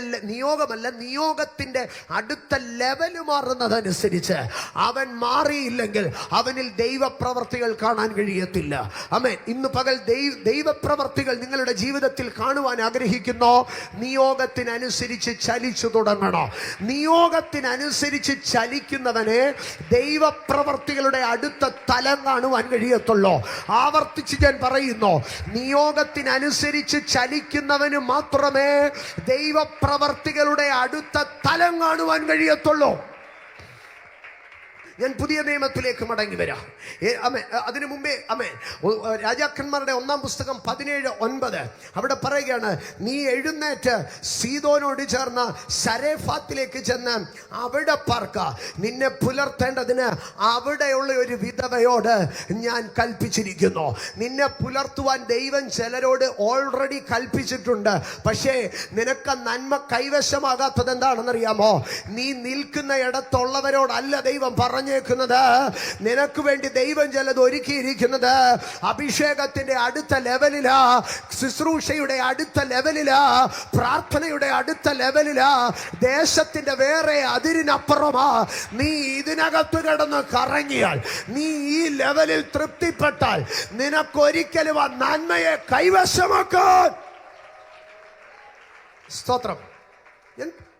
അതിന്റെ 10-ാം വാക്യത്തിൽ ഇങ്ങനെയാണ് എഴുതിയിരിക്കുന്നത്, അങ്ങനെ അവൻ എഴുന്നേറ്റ് സരേഫാത്തിന് പോയി. അങ്ങനെ അവൻ എഴുന്നേറ്റ് സരേഫാത്തിന് പോയി. അങ്ങനെ അവൻ എഴുന്നേറ്റ് സരേഫാത്തിന് പോയി. സരേഫാത്തിന് പോയ മനുഷ്യന്റെ വിശ്വാസം കാണണം കേട്ടോ. അവൻ ഈ കഴിഞ്ഞ കുറെ മാസങ്ങളായിട്ട് എങ്ങനെയാ വെള്ളം കുടിച്ചതെന്നറിയാമോ? അദ്ദേഹം കഴിഞ്ഞ കുറെ മാസങ്ങളായിട്ട് എങ്ങനെയാ വെള്ളം കുടിച്ചത്? സ്തോത്ര. തോട്ടിന്റെ കരയിലേക്ക് പോകും, അവിടുന്ന് കൈക്കകത്ത് വെള്ളം കോരി കോരി കോരി കുടിക്കും, അല്ലെങ്കിൽ തന്റെ കയ്യിൽ ഒരു കപ്പിനകത്ത് കോരി കോരി കുടിക്കുക. പക്ഷെ സരഫത്തിലേക്ക് ചെന്നപ്പോൾ ഈ മനുഷ്യൻ സാധാരണഗതിയിൽ എന്താണ് ചെയ്യേണ്ടത്? അവിടെ ഏതെങ്കിലും ഒരു തോട്ടിൽ പോയി വെള്ളം കുടിച്ചാൽ പോരെ. പക്ഷേ ഏലിയാവിന്റെ ഒരു അഹങ്കാരം കാണണം കേട്ടോ. അഭിഷേകമുള്ളവന് നിനക്ക് ചില വിഷയങ്ങളിൽ ഒരു അഹങ്കാരം ഉണ്ടാകണം. ദൈവം എന്നെ പുലർത്താമെന്ന് പറഞ്ഞാൽ പിന്നെ ഞാനായിട്ട് ഒന്നിനും വേണ്ടി ഇറങ്ങത്തില്ല. ഏലിയാവിനൊരു അഹങ്കാരം ഉണ്ടായി. He was proud. He was pride in God. ദൈവത്തിനകത്തൊരു അഹങ്കാരം നമുക്കുണ്ടാകണം. അതുകൊണ്ട് പൗലോസ് പറഞ്ഞു, എനിക്കൊരു അഹങ്കാരമുണ്ട്. പക്ഷേ അഹങ്കാരം ഏതിൽ മാത്രമാ? ക്രൂശിലല്ലാതെ മറ്റൊന്നിലും ഞാൻ പ്രശംസിക്കത്തില്ല. ഞാൻ ബോസ്റ്റ് ചെയ്യോ, ഞാനിങ്ങനെ പുകഴ്ത്തോ, ഞാനിങ്ങനെ ഒന്ന് അഹങ്കരിക്കോ, അത് ദൈവത്തിന്റെ കരുതലില്ല. സ്തോത്ര. ഏലിയാവ് കടന്നു ചെന്ന് സീദോനിൽ, ഈ പുള്ളി ഇത്രയും നാളും തോട്ടിൽ നിന്ന് വെള്ളം കുടിച്ച മനുഷ്യനാ. സീദോനി ചെന്നപ്പോഴത്തേക്ക് ആളിന്റെ ലെവൽ അങ്ങ് മാറി. സീദോനി ചെന്നപ്പം പറയാണ്, ഒരു പാത്രത്തിൽ എനിക്ക് വെള്ളം കൊണ്ടുവരണം. ഞാനായിരുന്നു ഏലിയാവിന്റെ കൂടെ ഉണ്ടായിരുന്നെങ്കിൽ ചോദിച്ചേനെ, അച്ഛാ ഇത്രയും നാളും നമ്മൾ തോട്ടിൽ നിന്ന് കുടിച്ചതാ, അപ്പൊ ഇവിടെ വന്നപ്പോൾ ഏതെങ്കിലും തോട്ടിൽ നിന്ന് കുടിച്ചാൽ പോരെ, ഇപ്പൊ ഇത്ര പെട്ടെന്ന് നമുക്ക് ഇത്ര അങ്ങ് ജാട കയറണം? ഏലിയാവ് തിരിച്ചു പറയും, എൻ്റെ ലെവല് മാറുമ്പോൾ ഞാൻ അതിനനുസരിച്ച് ജീവിക്കും. ഏലിയാവ് ഒരു തോടന്വേഷിച്ചില്ല. ഇന്ന് പകൽ ദൈവത്തിന്റെ പൈതലേ, ദൈവം നിന്നെ സീദോനിൽ എത്തിച്ചോ, നീ തോടന്വേഷിക്കണ്ട. പകരം നീ നിൽക്കുന്ന ഇടത്ത് വെള്ളം കൊണ്ടുവരണം. ഇന്നലെ വരെ പുള്ളിക്കാരൻ പോയി വെള്ളം കുടിക്കും, കാക്ക കൊണ്ടുവന്ന് ഭക്ഷണം നൽകും. പക്ഷെ സീദോനിലെത്തിയപ്പോൾ പറഞ്ഞു, ഇനി വെള്ളവും കൈകൊണ്ട് തരണം, അപ്പവും കൈകൊണ്ട് തരണം. ഇന്നലെ വരെ അപ്പം മാത്രം കൊണ്ട് തന്നാൽ മതിയായിരുന്നു, വെള്ളം ഞാൻ പോയി കുടിച്ചോളായിരുന്നു. പക്ഷെ ഇപ്പം എനിക്ക് പ്രമോഷൻ കിട്ടി. എവിടോട്ടാ പ്രമോഷൻ കിട്ടിയത്? സീദോനിലേക്ക്, ശാപത്തിന്റെ ആദ്യജാതന്റെ അടുക്കലേക്ക്, പിതാക്കന്മാർ തോറ്റ മണ്ണിലേക്ക്, അന്ധകാര ശക്തികൾ കൊടികുത്തി വാഴുന്ന ഇടത്തേക്ക്. അവിടെ ചെന്നപ്പോഴും അദ്ദേഹം എന്താ പറയുന്നത് അറിയാവോ? എനിക്ക് പ്രമോഷൻ കിട്ടി. ഇന്നു പകൽ നിന്റെ പ്രതികൂലത്തിന്റെ ഗ്രേഡ് മാറുമ്പോ പറഞ്ഞാട്ടെ, എന്റെ അഭിഷേകം വലുതായി.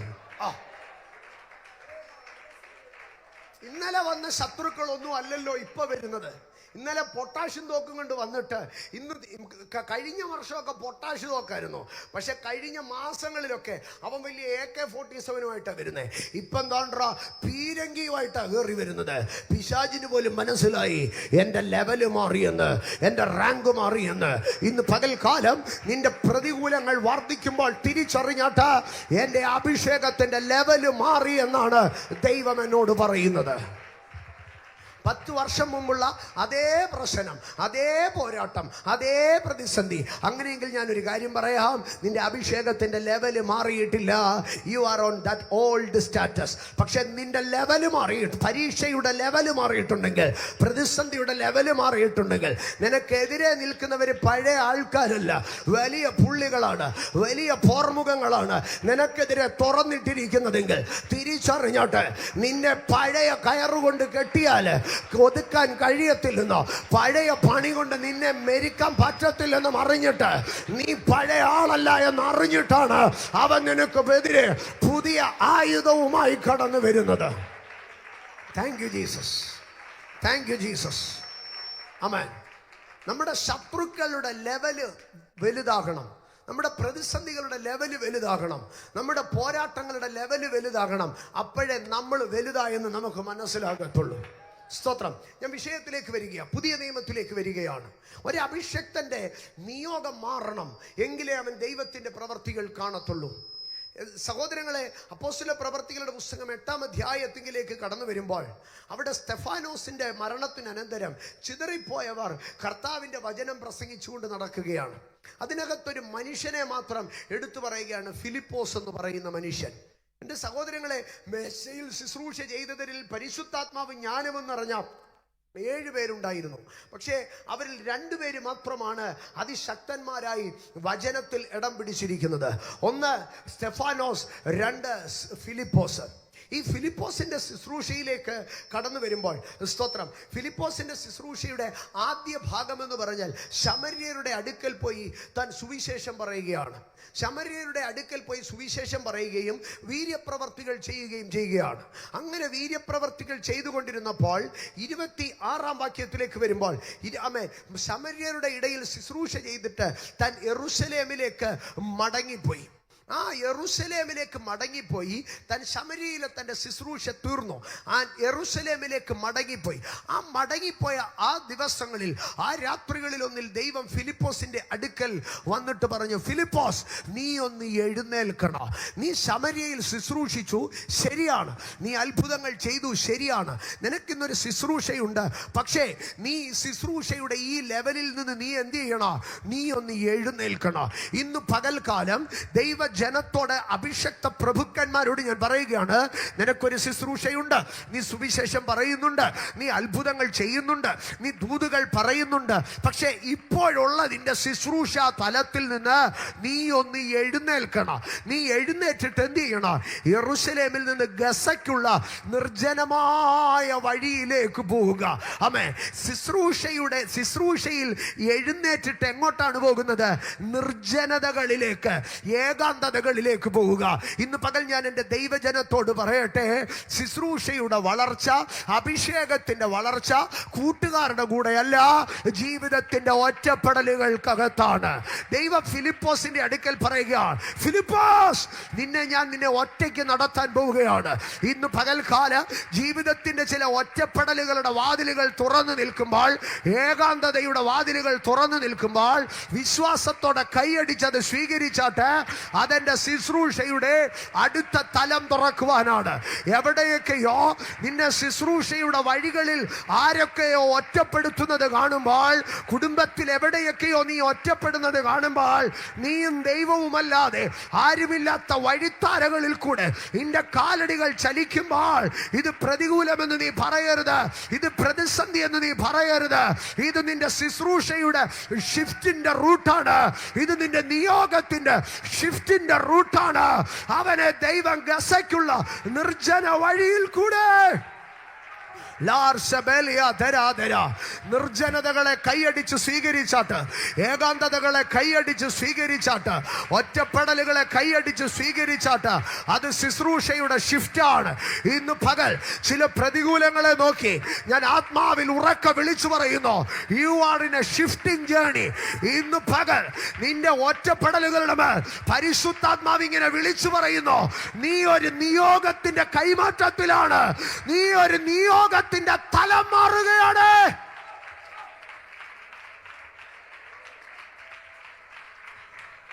ഇത് നീ അവസാനിക്കുന്ന സമയമല്ല.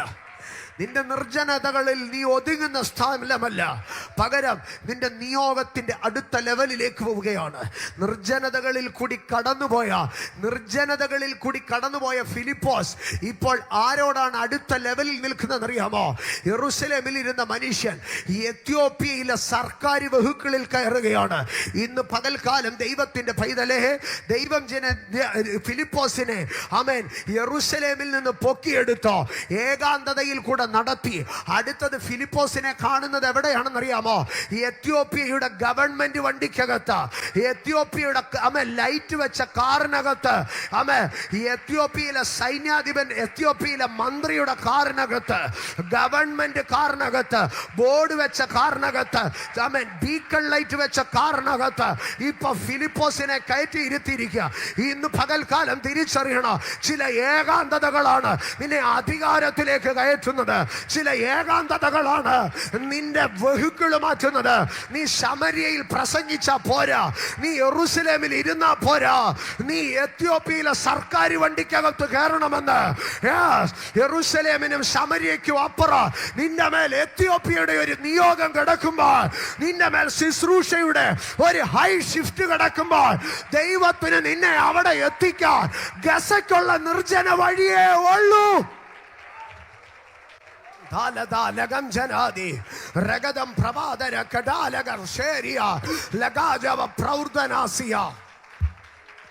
ഫിലിപ്പോസ് ചോദിക്കാം, ഫിലിപ്പോസിന് ദൈവത്തോട് ചോദിക്കാം, കർത്താവേ, ഈ ഷണ്ണൻ ഈ എത്യോപ്യയില് എന്തിനാ എന്നെ ഈ ഒറ്റയടി പാതയിൽ കൂടെ നടത്തുന്നേ?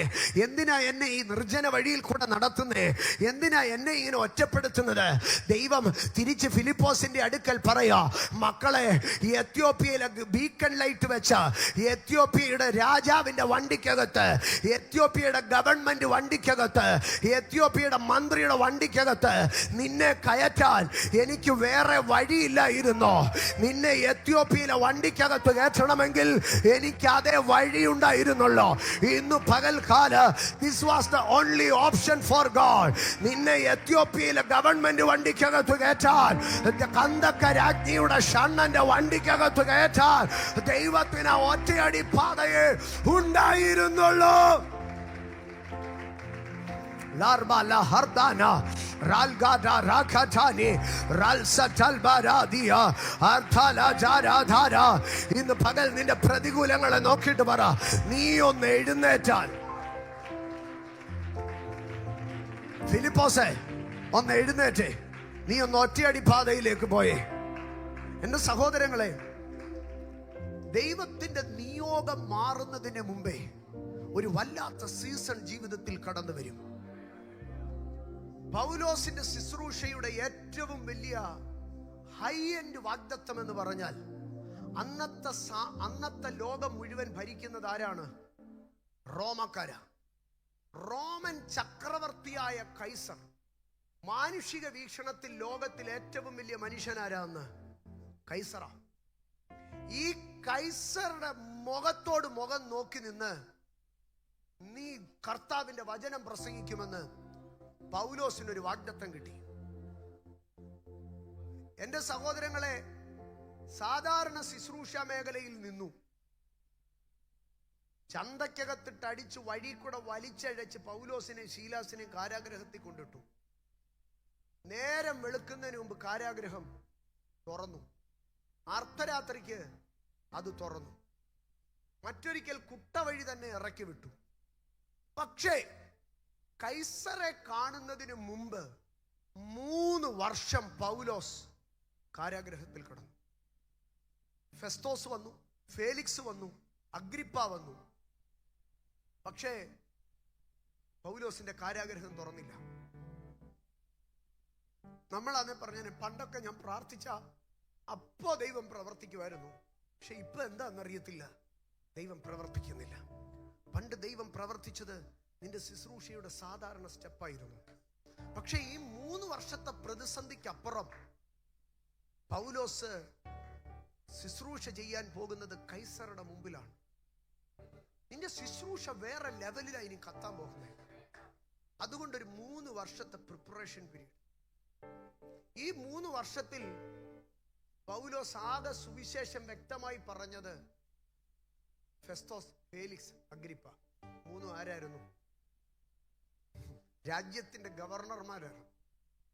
അഗ്രിപ്പാവ് വന്നപ്പോ പ്രധാന ദേശാധിപതിമാരെയും പ്രഭുക്കന്മാരെയും മുഴുവനും വിളിച്ചോണ്ട് വന്നു. ഇന്ന് പകൽ ദൈവജനത്തിന്റെ അടുക്കൽ ഞാൻ ഇതിനകത്തു നിന്ന് അഭിഷക്തന്മാരുടെ ഒരു അടുക്കൽ ഒരു കാര്യം പറയാം. പൊതുസമൂഹത്തിൽ നിന്ന് ദൈവം നിന്നെ ഒറ്റപ്പെടുത്തുമ്പോൾ പൊതുസമൂഹത്തിനപ്പുറം ഒരു തലത്തെ തൊടുവാൻ തക്കവണ്ണം ദൈവം നിന്നെ പ്രിപ്പയർ ചെയ്യുകയാണ്.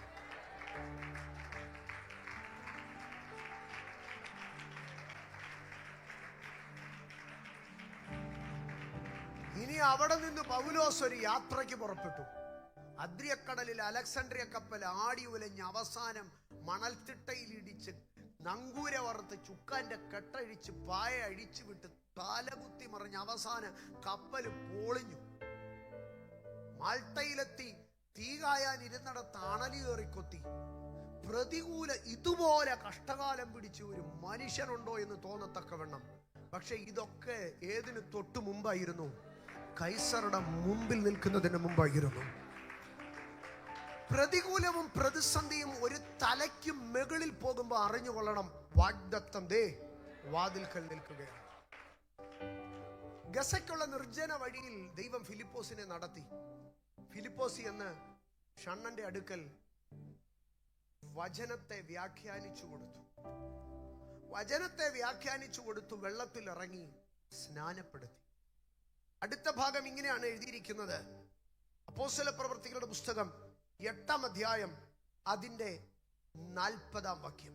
8-ാം അധ്യായം 39-ാം വാക്യം. അവർ വെള്ളത്തിൽ നിന്ന് കയറിയപ്പോൾ കർത്താവിന്റെ ആത്മാവ് ഫിലിപ്പോസിനെ എടുത്തുകൊണ്ടുപോയി. 26-ാം വാക്യം ഒന്ന് വായിക്കാമോ? 26-ാം വാക്യം. അനന്തരം കർത്താവിന്റെ ദൂതൻ ഫിലിപ്പോസിനോട് നീ എഴുന്നേറ്റ് മതി. 26-ാം വാക്യത്തിൽ ഫിലിപ്പോസിന്റെ അടുക്ക പറഞ്ഞു, നീ ഒന്ന് എഴുന്നേൽക്കണം, നീ എഴുന്നേറ്റൊന്ന് നടക്കണം, ഞാൻ നിനക്ക് അടുത്ത ശുശ്രൂഷ തരാം. പക്ഷെ ആ ശുശ്രൂഷയിൽ നിന്ന് പിന്നെ ദൈവം ഫിലിപ്പോസിനെ എഴുന്നേൽപ്പിച്ചോ?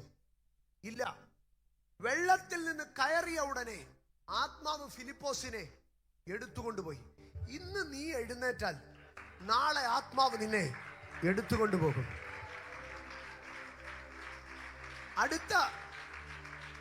അടുത്ത ഭാഗത്തിലേക്ക് വരുമ്പോൾ 40-ാം വാക്യത്തിലേക്ക് വരുമ്പോൾ എഴുന്നേറ്റവനെ ആത്മാവ് എവിടെയാ കൊണ്ടുപോയതെന്നറിയാമോ? ഫിലിപ്പോസിനെ പിന്നെ അസ്തോദിൽ കണ്ടു. ഫിലിപ്പോസിനെ പിന്നെ അസ്തോദിൽ കണ്ടു. എന്താണ് ഈ അസ്തോദ് എന്ന വാക്കിന്റെ, അസ്തോദ് എന്ന ദേശത്തിന്റെ പ്രത്യേകത? എന്റെ സഹോദരങ്ങളെ, ഫെലിസ്തീയ ദേശത്തെ ഈജിപ്തിനെ നാം പഠിച്ചാൽ ഈജിപ്തിനെ പ്രധാനമായി 5 പ്രൊവിൻസസ് ആയിട്ടാണ് തിരിച്ചിരിക്കുന്നത്. 5 ദൈവങ്ങളാണ് ഫെലിസ്തീയ ദേശത്തിന്റെ ശക്തി.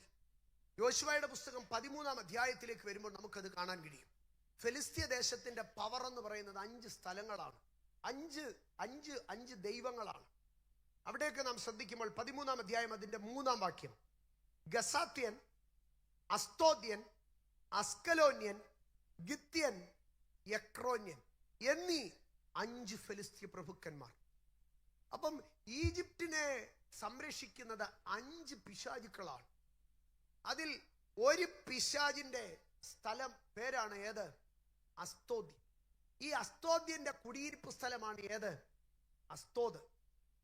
നിങ്ങൾക്കറിയാം, ശമൂവേലിന്റെ 1-ാം പുസ്തകം 5-ാം അധ്യായത്തിലേക്ക് കടന്നു വരുമ്പോൾ ഒഫ്നിയും ഫീനഹാസും പെട്ടകവുമായി യുദ്ധത്തിന് പോയി. ഈ പെട്ടകവുമായി യുദ്ധത്തിന് പോയിട്ട് യുദ്ധത്തിൽ പരാജയപ്പെട്ട ഇസ്രായേലിന്റെ കയ്യിൽ നിന്ന് ഇവരെന്ത് ചെയ്തു?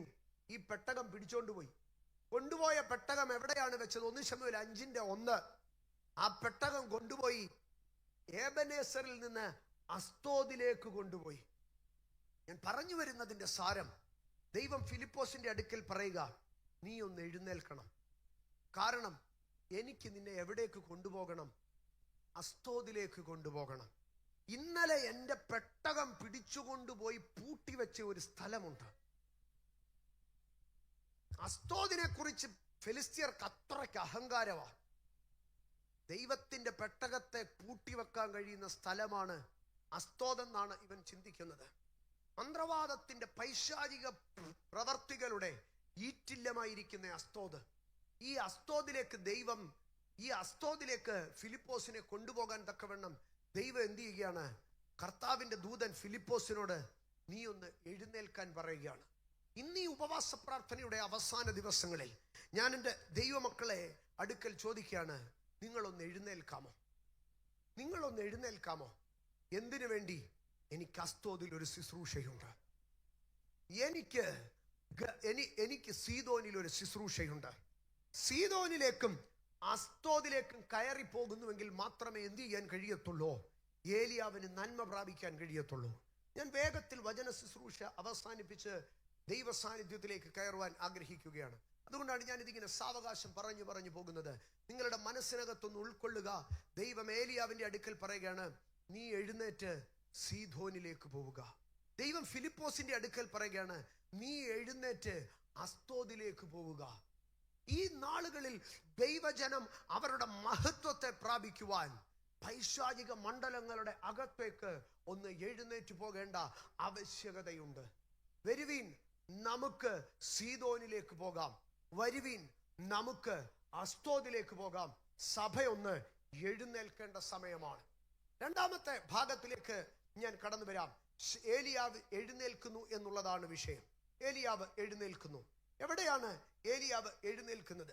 രാജാക്കന്മാരുടെ 1-ാം പുസ്തകം 19-ാം അധ്യായത്തിലേക്ക് കടന്നു വരുമ്പോൾ കർമ്മേല് കഴിഞ്ഞു, മഴ കഴിഞ്ഞു, ആഹാബിന്റെ രഥങ്ങളും ഒക്കെ കഴിഞ്ഞു. ഇപ്പോൾ രാജാക്കന്മാരുടെ 1-ാം പുസ്തകം 19-ാം അധ്യായം അതിന്റെ 1-ാം വാക്യത്തിൽ വായിക്കേണ്ട. അവിടെ ഇസബേലിന്റെ ഭീഷണികളാണ് നമുക്ക് കാണുവാൻ കഴിയുന്നത്. അതിന്റെ 3-ാം വാക്യത്തിലേക്ക് വരുമ്പോൾ 3-ാം വാക്യം, അവൻ ഭയപ്പെട്ട് എഴുന്നേറ്റ് ജീവരക്ഷയ്ക്കായി പുറപ്പെട്ടു. ഇവിടെ ഏലിയാവിന്റെ മേലൊരു ഭയം തട്ടുകയാണ്. ഇവിടെ ഇസബേൽ ഏലിയാവിന്റെ അടുക്കൽ പറയുകയാണ്, ഏലിയാവ്, ഞാൻ നിന്നെ നാളെ ഈ നേരത്തേക്ക് കൊന്നുകളയും. അവരുടെ ഒരുത്തനെ പോലെ നിന്നെ ആക്കി തീർക്കും. ഞാൻ എപ്പോഴും പരിഹാസ രൂപത്തിൽ ചോദിക്കുന്ന ഒരു ചോദ്യമുണ്ട്. എന്നാൽ ഇസബേലിന് ആ ദൂതന്റെ കൂടെ ഒരു വാളുള്ള ഒരുത്തനെ കൂടെ പറഞ്ഞു വിട്ടിരുന്നെങ്കിൽ എന്ത് ചെയ്യാമായിരുന്നു? ഏലിയാവിനെ കൊന്നാ പോരായിരുന്നു. പിന്നെ നീ എന്തിനാ ഒരു 24 മണിക്കൂർ ഡെഡ് ലൈൻ കൊടുത്തത്?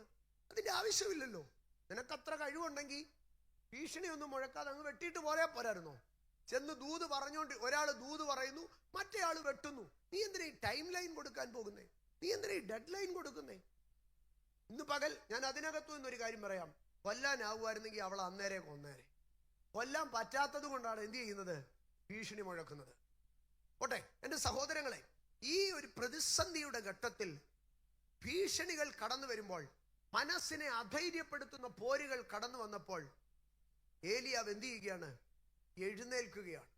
ഈ എഴുന്നേറ്റിട്ട് ഏലിയാവ് ചെയ്യുന്ന കാര്യം എന്നെ ഭയങ്കരമായി ആശ്ചര്യപ്പെടുത്തി. നമുക്കറിയാം, യഹൂദ ഇസ്രായേൽ എന്ന 2 രാഷ്ട്രങ്ങളാണ്. ഇസ്രായേൽ ഇപ്പോൾ വിഭജിക്കപ്പെട്ടിരിക്കുകയാണ്. യഹൂദ ഭരിക്കുന്നത് ആസായും യഹോശാഫാത്തുമാണ്. ആഹാബിന്റെ കാലത്ത് യഹൂദ ഭരിക്കുന്നത് ആസയും യഹോശാഫാത്തുമാണ്. ഇവര് രണ്ടുപേരും ദൈവകൃപയുള്ള ദൈവഭക്തന്മാരായ രാജാക്കന്മാരാണ്. എന്നാൽ അന്യദൈവനെ കൈക്കൊണ്ട് അവിടെ ഭരണം നടത്തുന്നതാണ് ആഹാബും ഇസബേലും ചേർന്ന ഇസ്രായേല്. ഇപ്പോൾ ഏലിയാവിനൊരു കാര്യം അറിയാം, ഇസബേല് സാധാരണഗതിയിലൊന്നുമല്ല മനുഷ്യനെ കൊല്ലുന്നേ. ഞാൻ മുമ്പേ ചോദിച്ചില്ലേ വാളും കണ്ട് എന്താ വിടാത്തതെന്ന്. ഏലിയാവിനറിയാം ഇസബേൽ ഇങ്ങനെയല്ല കൊല്ലുന്നത്. നാബോത്തിനെ എങ്ങനെയാ കൊന്നത്? നാബോത്തിനെ ആൾക്കാരെ വിളിച്ച് കൂട്ടം കൂടി നിർത്തി നടുക്ക് നിർത്തി കള്ളക്കഥ ഉണ്ടാക്കി വെട്ടിക്കൊന്നതാ. അപ്പോൾ ഇവള് നേരിട്ട് കൊല്ലാൻ ആംബിയർ ഇല്ലെങ്കിൽ മന്ത്രവാദം ചെയ്തോ ഗൂഢാലോചന ചെയ്തോ ഒക്കെയാണ് ഇവള് പരിപാടി ഒപ്പിക്കുന്നതെന്ന് ഏലിയാവിനറിയാം. ഏലിയാവിന് ഇതിനെ കുറിച്ച് നല്ല ബോധ്യമുണ്ട്. ആകയാൽ ഏലിയാവിന്റെ കൂടെ ഒരു പയ്യനുണ്ട്. ഏലിയാവ് എന്ത് ചെയ്തെന്നറിയാവോ? ഏലിയാവ് എഴുന്നേറ്റ് ജീവരക്ഷയ്ക്കായി പുറപ്പെട്ട് യഹൂദിയക്ക് ഉൾപ്പെട്ട ബേർശേബയിൽ ചെന്ന് അവിടെ തന്റെ ബാല്യക്കാരനെ താമസിപ്പിച്ചു. അപ്പൊ ഏലിയാവിനറിയാം, എന്റെ കൂടെയുള്ള ബാല്യക്കാരനെ രക്ഷിക്കാൻ ആര് മതി? ആസായോ യഹോശാഫാത്തോ ചിന്തിച്ചാൽ എന്റെ കൂടെയുള്ള ബാല്യക്കാരനെ രക്ഷിക്കാം. യഹൂദിയക്ക് ഉൾപ്പെട്ട ബേർശേബയിൽ കൊണ്ടുപോയി അവന്റെ ബാല്യക്കാരനെ താമസിച്ചു. കാരണം ആഹാബ് ഒരിക്കലും യഹൂദയിൽ ചെന്ന് എന്ത് ചെയ്യത്തില്ല? ഈ ബാല്യക്കാരനെ പിടിച്ചില്ല. അപ്പോൾ ഏലിയാവേ, നിനക്കൊരു പ്രശ്നമുണ്ട്, നീ ഇങ്ങോട്ട് അങ്ങ് യഹൂദയിൽ താമസിച്ചാ പോരെ? ആസായുടെ അടുക്കലോ യഹോശാഫാത്തിന്റെ അടുക്കലോ ചെന്ന് കൊട്ടാരത്തിൽ എനിക്കൊരു മുറി തരണമെന്ന് പറഞ്ഞു കഴിഞ്ഞാൽ ഏലിയാവിന് കൊടുക്കാതിരിക്കുവോ? ശക്തനായ പ്രവാചകനല്ലേ? അല്ലെങ്കിൽ അവിടെയുള്ള ഏതെങ്കിലും യഹൂദന്മാരുടെ ലേവ്യരുടെ കുടുംബത്തിൽ ചെന്നിട്ട് ഞാൻ ദൈവത്തിന്റെ പ്രവാചകനാ, എനിക്കിവിടെ ഇരിക്കാനൊരു സ്ഥലം തരണമെന്ന് പറഞ്ഞാൽ എത്ര ആയിരുന്നാലും ഏലിയാവിനൊരു സ്ഥലം കിട്ടത്തില്ലേ? പക്ഷെ ഏലിയാവ് എഴുന്നേറ്റിട്ട് തന്റെ ബാല്യക്കാരനെ കൊണ്ടുവന്ന് ആരുടെ കൈ കൊടുത്തു? യഹൂദിയക്ക് ഉൾപ്പെട്ട ബേർശേബയിൽ കൊടുത്തിട്ട് പറഞ്ഞു, യഹോശാഫാത്ത് നിന്നെ സഹായിക്കും, ആസ നിന്നെ സഹായിക്കും, യഹൂദന്മാര് നിന്നെ സഹായിക്കും. പക്ഷേ ഏലിയാവ് എന്തോ ചെയ്തെന്നറിയാമോ? താൻ തന്നെ ഒരു ദിവസത്തെ വഴിദൂരം ചെന്ന് ഒരു ചൂരച്ചെടിയുടെ തണലിൽ മരുഭൂമിയിലേക്ക് പോയി. ആമേൻ. നമ്മളൊക്കെ ആണെങ്കിൽ തിരിച്ചാ പിന്നെയും ചെയ്യുന്നത്. ആമേ, കൂടെ നിൽക്കുന്നവനെ മരുഭൂമി കൊണ്ടുപോയിട്ടിട്ട് നമ്മളെന്തോ ഇതേനെ യഹൂദയിലെ ഏതെങ്കിലും വീട്ടിൽ കയറിയിരുന്നേനെ. പക്ഷെ ഏലിയാവ് കൂടെ നിന്നവനെ യഹൂദയിൽ വിട്ടിട്ട് ഈ മനുഷ്യൻ മരുഭൂമിയിലേക്ക് കടന്നുപോയി. കാരണം ഏലിയാവിനൊരു കാര്യം അറിയാം. ആമേ, എൻ്റെ ബാല്യക്കാരനെ യഹോശാഫാത്തിന് സഹായിക്കാൻ കഴിയാം, പക്ഷെ എന്നെ സഹായിക്കാൻ ഉലകത്തിലെ ഒരു മനുഷ്യനെ കൊണ്ട് കഴിയത്തില്ല. എൻ്റെ സഹായം മരുഭൂമിയിൽ വെളിപ്പെടുന്ന ദൈവത്തിൻ്റെ സാന്നിധ്യമാണ്. ഇന്ന് പകൽക്കാലം നീ എഴുന്നേൽക്കാൻ തുടങ്ങിക്കഴിഞ്ഞാൽ നിന്റെ അകത്തൊരു അസാധാരണ വിശ്വാസത്തിൽ നീ ദൈവത്തിൻ്റെ അടുക്കൽ മരുഭൂമിക്കകത്ത് കയറി ചെന്നിട്ട് നീ മരുഭൂമിക്കകത്തിരുന്ന് പ്രാർത്ഥിക്കാൻ തുടങ്ങുക.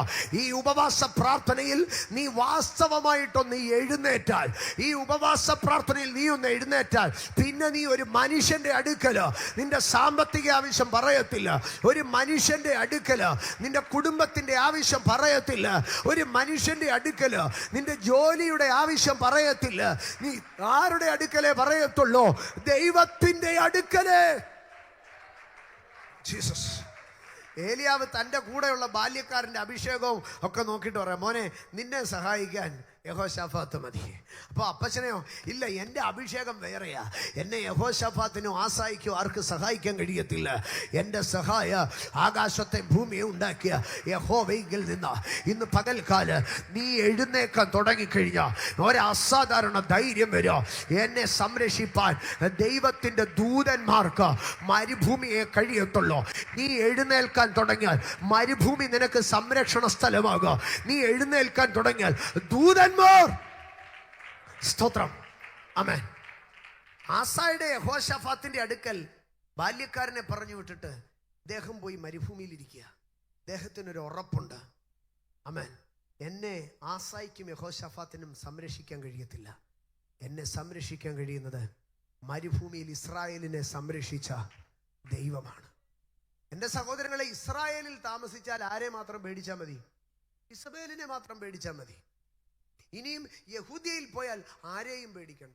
പക്ഷെ മരുഭൂമിയിൽ പോയാലോ അഗ്നിസർപ്പവും തേളും മരുഭൂമിയിലെ സകല പ്രതികൂലവും അവിടെയുണ്ട്. ആരെങ്കിലും ജീവരക്ഷയ്ക്ക് മരുഭൂമി പോകും? ജീവരക്ഷയ്ക്ക് പോവുകയാണെങ്കിൽ യഹൂദയ്ക്കാ പോകേണ്ടത്. ആമേൻ. Contradictory to the nature. മാനുഷിക ബുദ്ധിക്ക് നേരെ വിപരീതമായ ഒരു തലത്തിലേക്ക് കയറി പോവുകയാ ദൈവത്തിന്റെ അത്ഭുതം കാണാൻ. എഴുന്നേക്കാമോ?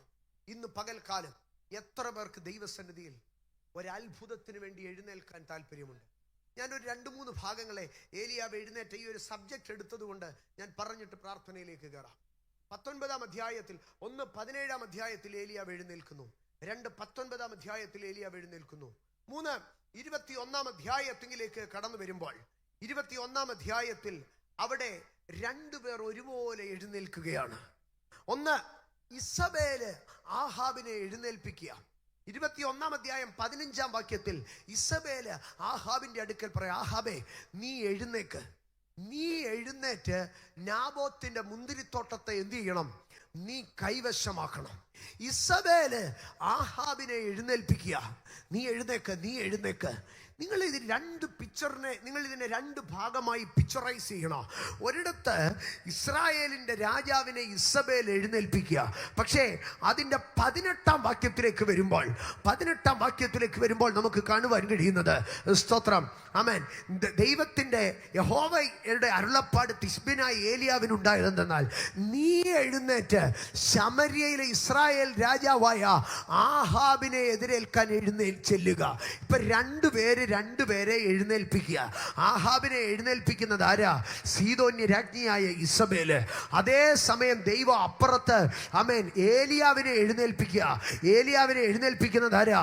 സൈന്യങ്ങളുടെ യഹോവ. ഇന്ന് പകൽ ദൈവത്തിന്റെ ജനമേ, അന്ധകാര ശക്തികൾ, മാനുഷിക ബലങ്ങൾ ചിലരെ എഴുന്നേൽപ്പിക്കുമ്പോൾ മറുഭാഗത്ത് നീ ദൈവത്താൽ എഴുന്നേൽക്കണം. അതാണ് ഞാൻ യോഹന്നാന്റെ ലേഖനത്തിൽ നിന്ന് ആരംഭത്തിങ്കൽ പറഞ്ഞത്.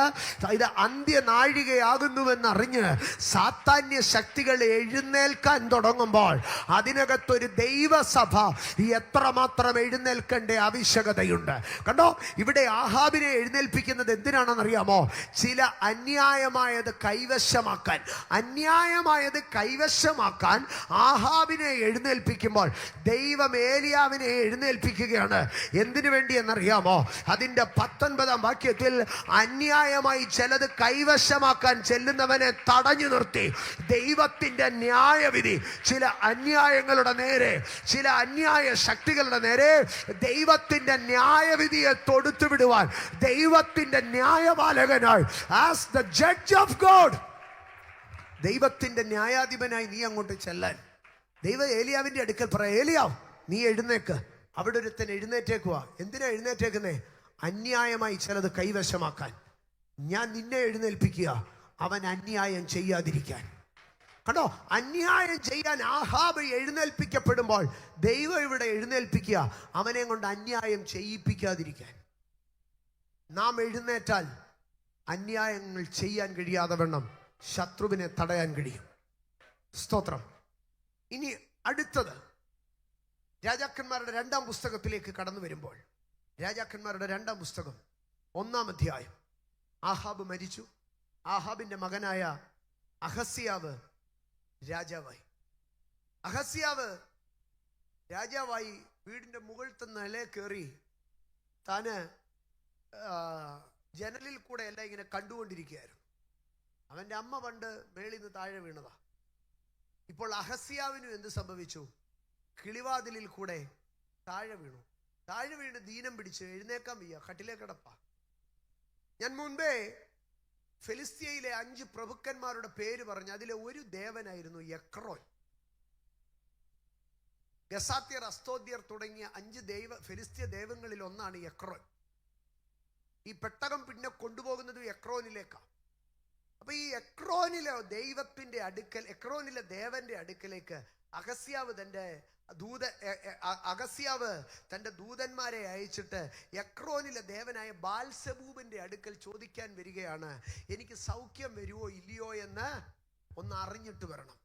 അറിഞ്ഞിട്ട് വരുവാൻ തക്കവണ്ണം അഹസ്യാവ് ബാൽസബൂബിന്റെ അടുക്കലേക്ക് ദൂതന്മാരെ അയക്കുമ്പോൾ ഇസ്രായേലിന്റെ രാജാവ് അന്യദൈവങ്ങളിലേക്ക് കൈനീട്ടുമ്പോൾ, ലക്ഷണവിദ്യയിലേക്ക് കൈനീട്ടുമ്പോൾ, ആഭിചാരത്തിലേക്ക് കൈനീട്ടുമ്പോൾ ദൈവം ഇവിടെ ഏലിയാവിന്റെ അടുക്ക പറയാ, ഏലിയാവേ നീ ഒന്ന് എഴുന്നേൽക്കണം.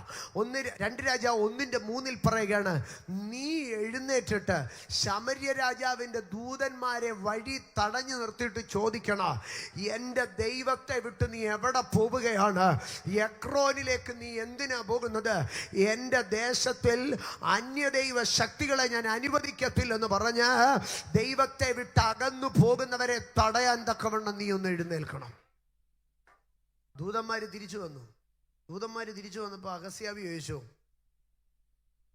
ബാൽസബൂബ് എന്തോ പറഞ്ഞു? ഇവര് പറഞ്ഞു, ഞങ്ങൾ ബാൽസബൂബിനെ കണ്ടില്ല. എന്താ കാരണം ബാൽസബൂബിനെ കാണാഞ്ഞത്? എക്രോനിൽ എന്താ പോകാഞ്ഞേ? ഞങ്ങൾ പോകുന്ന വഴി ബാൽസബൂബിലേക്കുള്ള വഴി തടയുന്ന, എക്രോനിലേക്കുള്ള വഴി തടയുന്ന ഒരു മനുഷ്യനെ ഞങ്ങൾ കണ്ടു.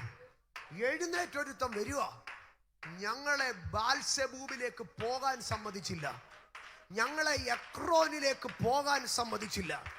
നീ എഴുന്നേറ്റാൽ നിനക്ക് എക്രോനിലേക്കുള്ള വഴി അടയ്ക്കാൻ കഴിയും. ഇത് അഭിഷക്തന്മാർക്ക് ഞാൻ പറഞ്ഞതിന്റെ മർമ്മം മനസ്സിലാക്കി കാണും.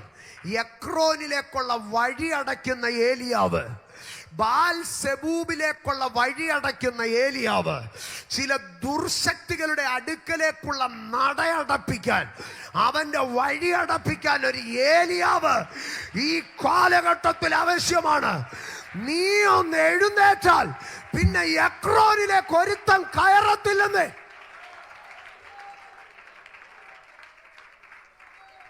ഇന്ന് പകൽ ഞാൻ ചോദിക്കുന്നു, എക്രോനിലേക്ക് വഴി അടയ്ക്കാൻ എത്ര പേര് ഇതിനകത്തുനിന്ന് എഴുന്നേക്കും?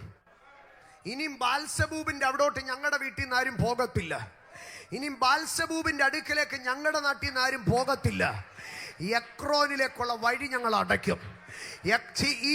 ഈ ഉപവാസ പ്രാർത്ഥനകൾ കഴിയുമ്പോൾ പരിശുദ്ധാത്മാവ് എനിക്ക് നൽകുന്ന ഉറപ്പുള്ളൊരു വെളിപ്പാട് ഇതാണ്: ഈ ഉപവാസ പ്രാർത്ഥന കൊണ്ട് ചില എക്രോനുകൾ അടയപ്പെടും, ചില ബാൽസബൂബുകൾ ഇനിയും അവിടെ വെറുതെ ചൊറിയും കുത്തി ഇരിക്കത്തേ ഉള്ളൂ. അവന്റെ പ്രഭ ഒടുങ്ങും, അവന്റെ പ്രഭാവം ഒടുങ്ങും.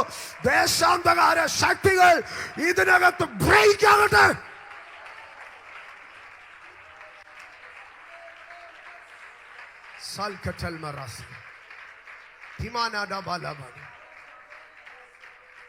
എന്റെ സഹോദരങ്ങളെ, ഏലിയാവ് എക്രോനിലേക്കുള്ള വഴി അടച്ചു.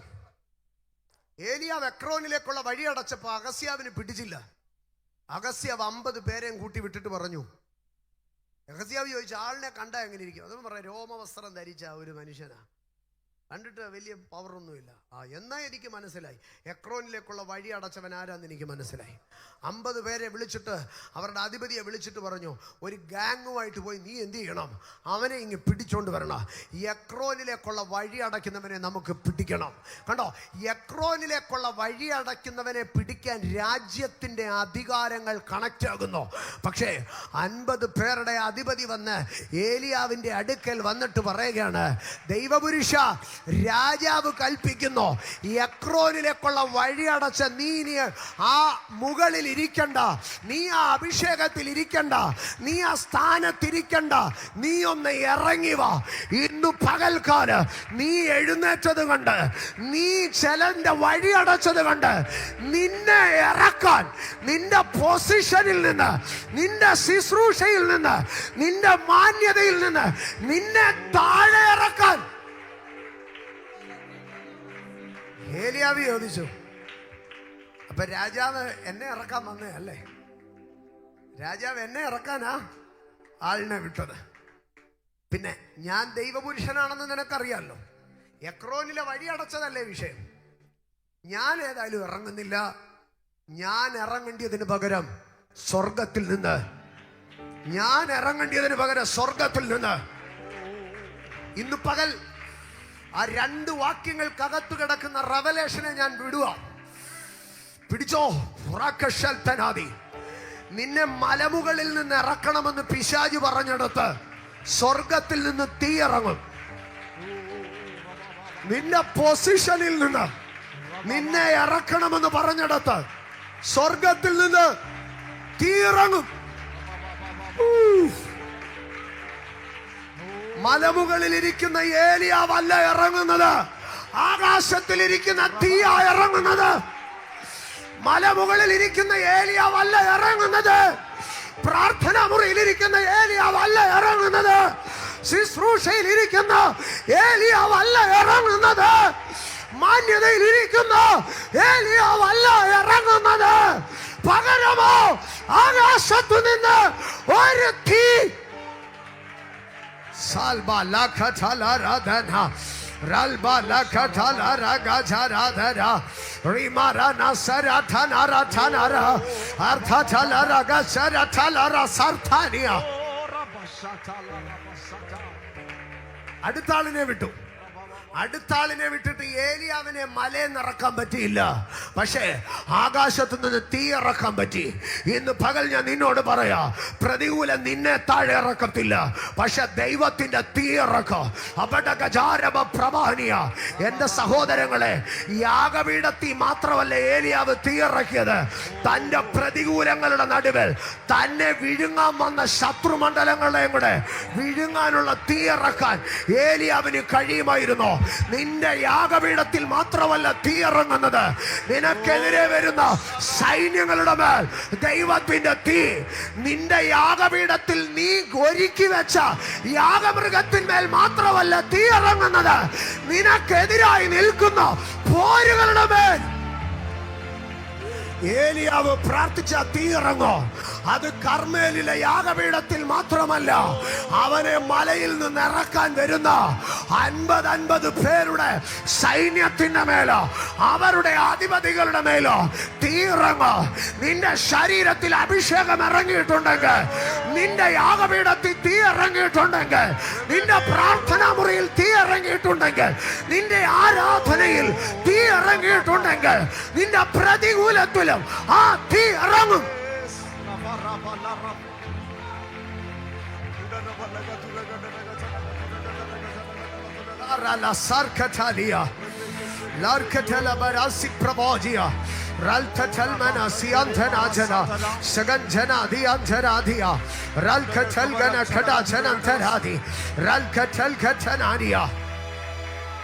ഇന്ന് പകൽ ഞാൻ ഈ ദൂത് അവസാനിപ്പിക്കുമ്പോൾ ഞാൻ ഒരൊറ്റ വാക്ക് പറയട്ടെ.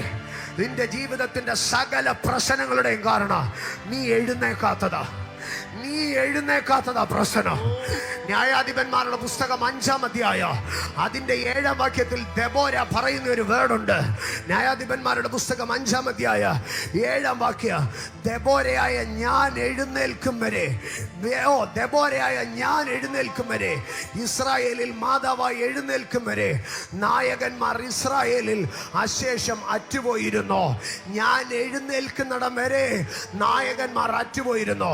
പക്ഷെ ഞാൻ എഴുന്നേറ്റപ്പോ ഇന്നലകളിൽ അറ്റുപോയതല്ല, ഇന്നലകളിൽ അവസാനിച്ചതല്ല, ഇന്നലകളിൽ തീർന്നതല്ല, ഇന്നലകളിൽ ഒതുങ്ങിപ്പോയതല്ല, തിരികെ കയറി വരുവാൻ തുടങ്ങി. അപ്പൊ പ്രവാചകം പ്രൗഢഭർത്തനാദിയ രഹസ്യ പ്രഭാനി കണ്ണുകളെ അടച്ചോട്ടെ. ഒരസാധാരണ ദൈവ സാന്നിധ്യം ഇതിനകത്ത് വ്യാപരിക്കാൻ പോവുകയാണ്. ഓ ലബശ പ്രഭാനി, പരിശുദ്ധാത്മാവേ, ഈ ജനത്തിൽ ഒന്നൊഴിയാതെ നിന്റെ ജനത്തെ തൊടണമേ, ഒന്നൊഴിയാതെ നിന്റെ ജനത്തെ തൊടണമേ. നിങ്ങൾക്ക് ഇരിക്കണോ എഴുന്നേൽക്കണോ? നിങ്ങൾക്ക് എങ്ങനെ വേണമെങ്കിലും ഇതിനകത്ത് സ്വാതന്ത്ര്യമുണ്ടല്ലോ. അവ പ്രവാദിയെ എഴുന്നേൽക്കാൻ താല്പര്യമുള്ളവർക്ക് എഴുന്നേറ്റ് നിൽക്കാം. ആമേ. ഇരിക്കാൻ താല്പര്യമുള്ളവർക്ക് ഇരിക്കാം. പക്ഷെ ദൈവത്തിന്റെ സാന്നിധ്യം ഇന്ന് നിന്നെ കവർ ചെയ്യുന്ന സമയമാണ്. ലാൽ ബറ്റൽ വരെ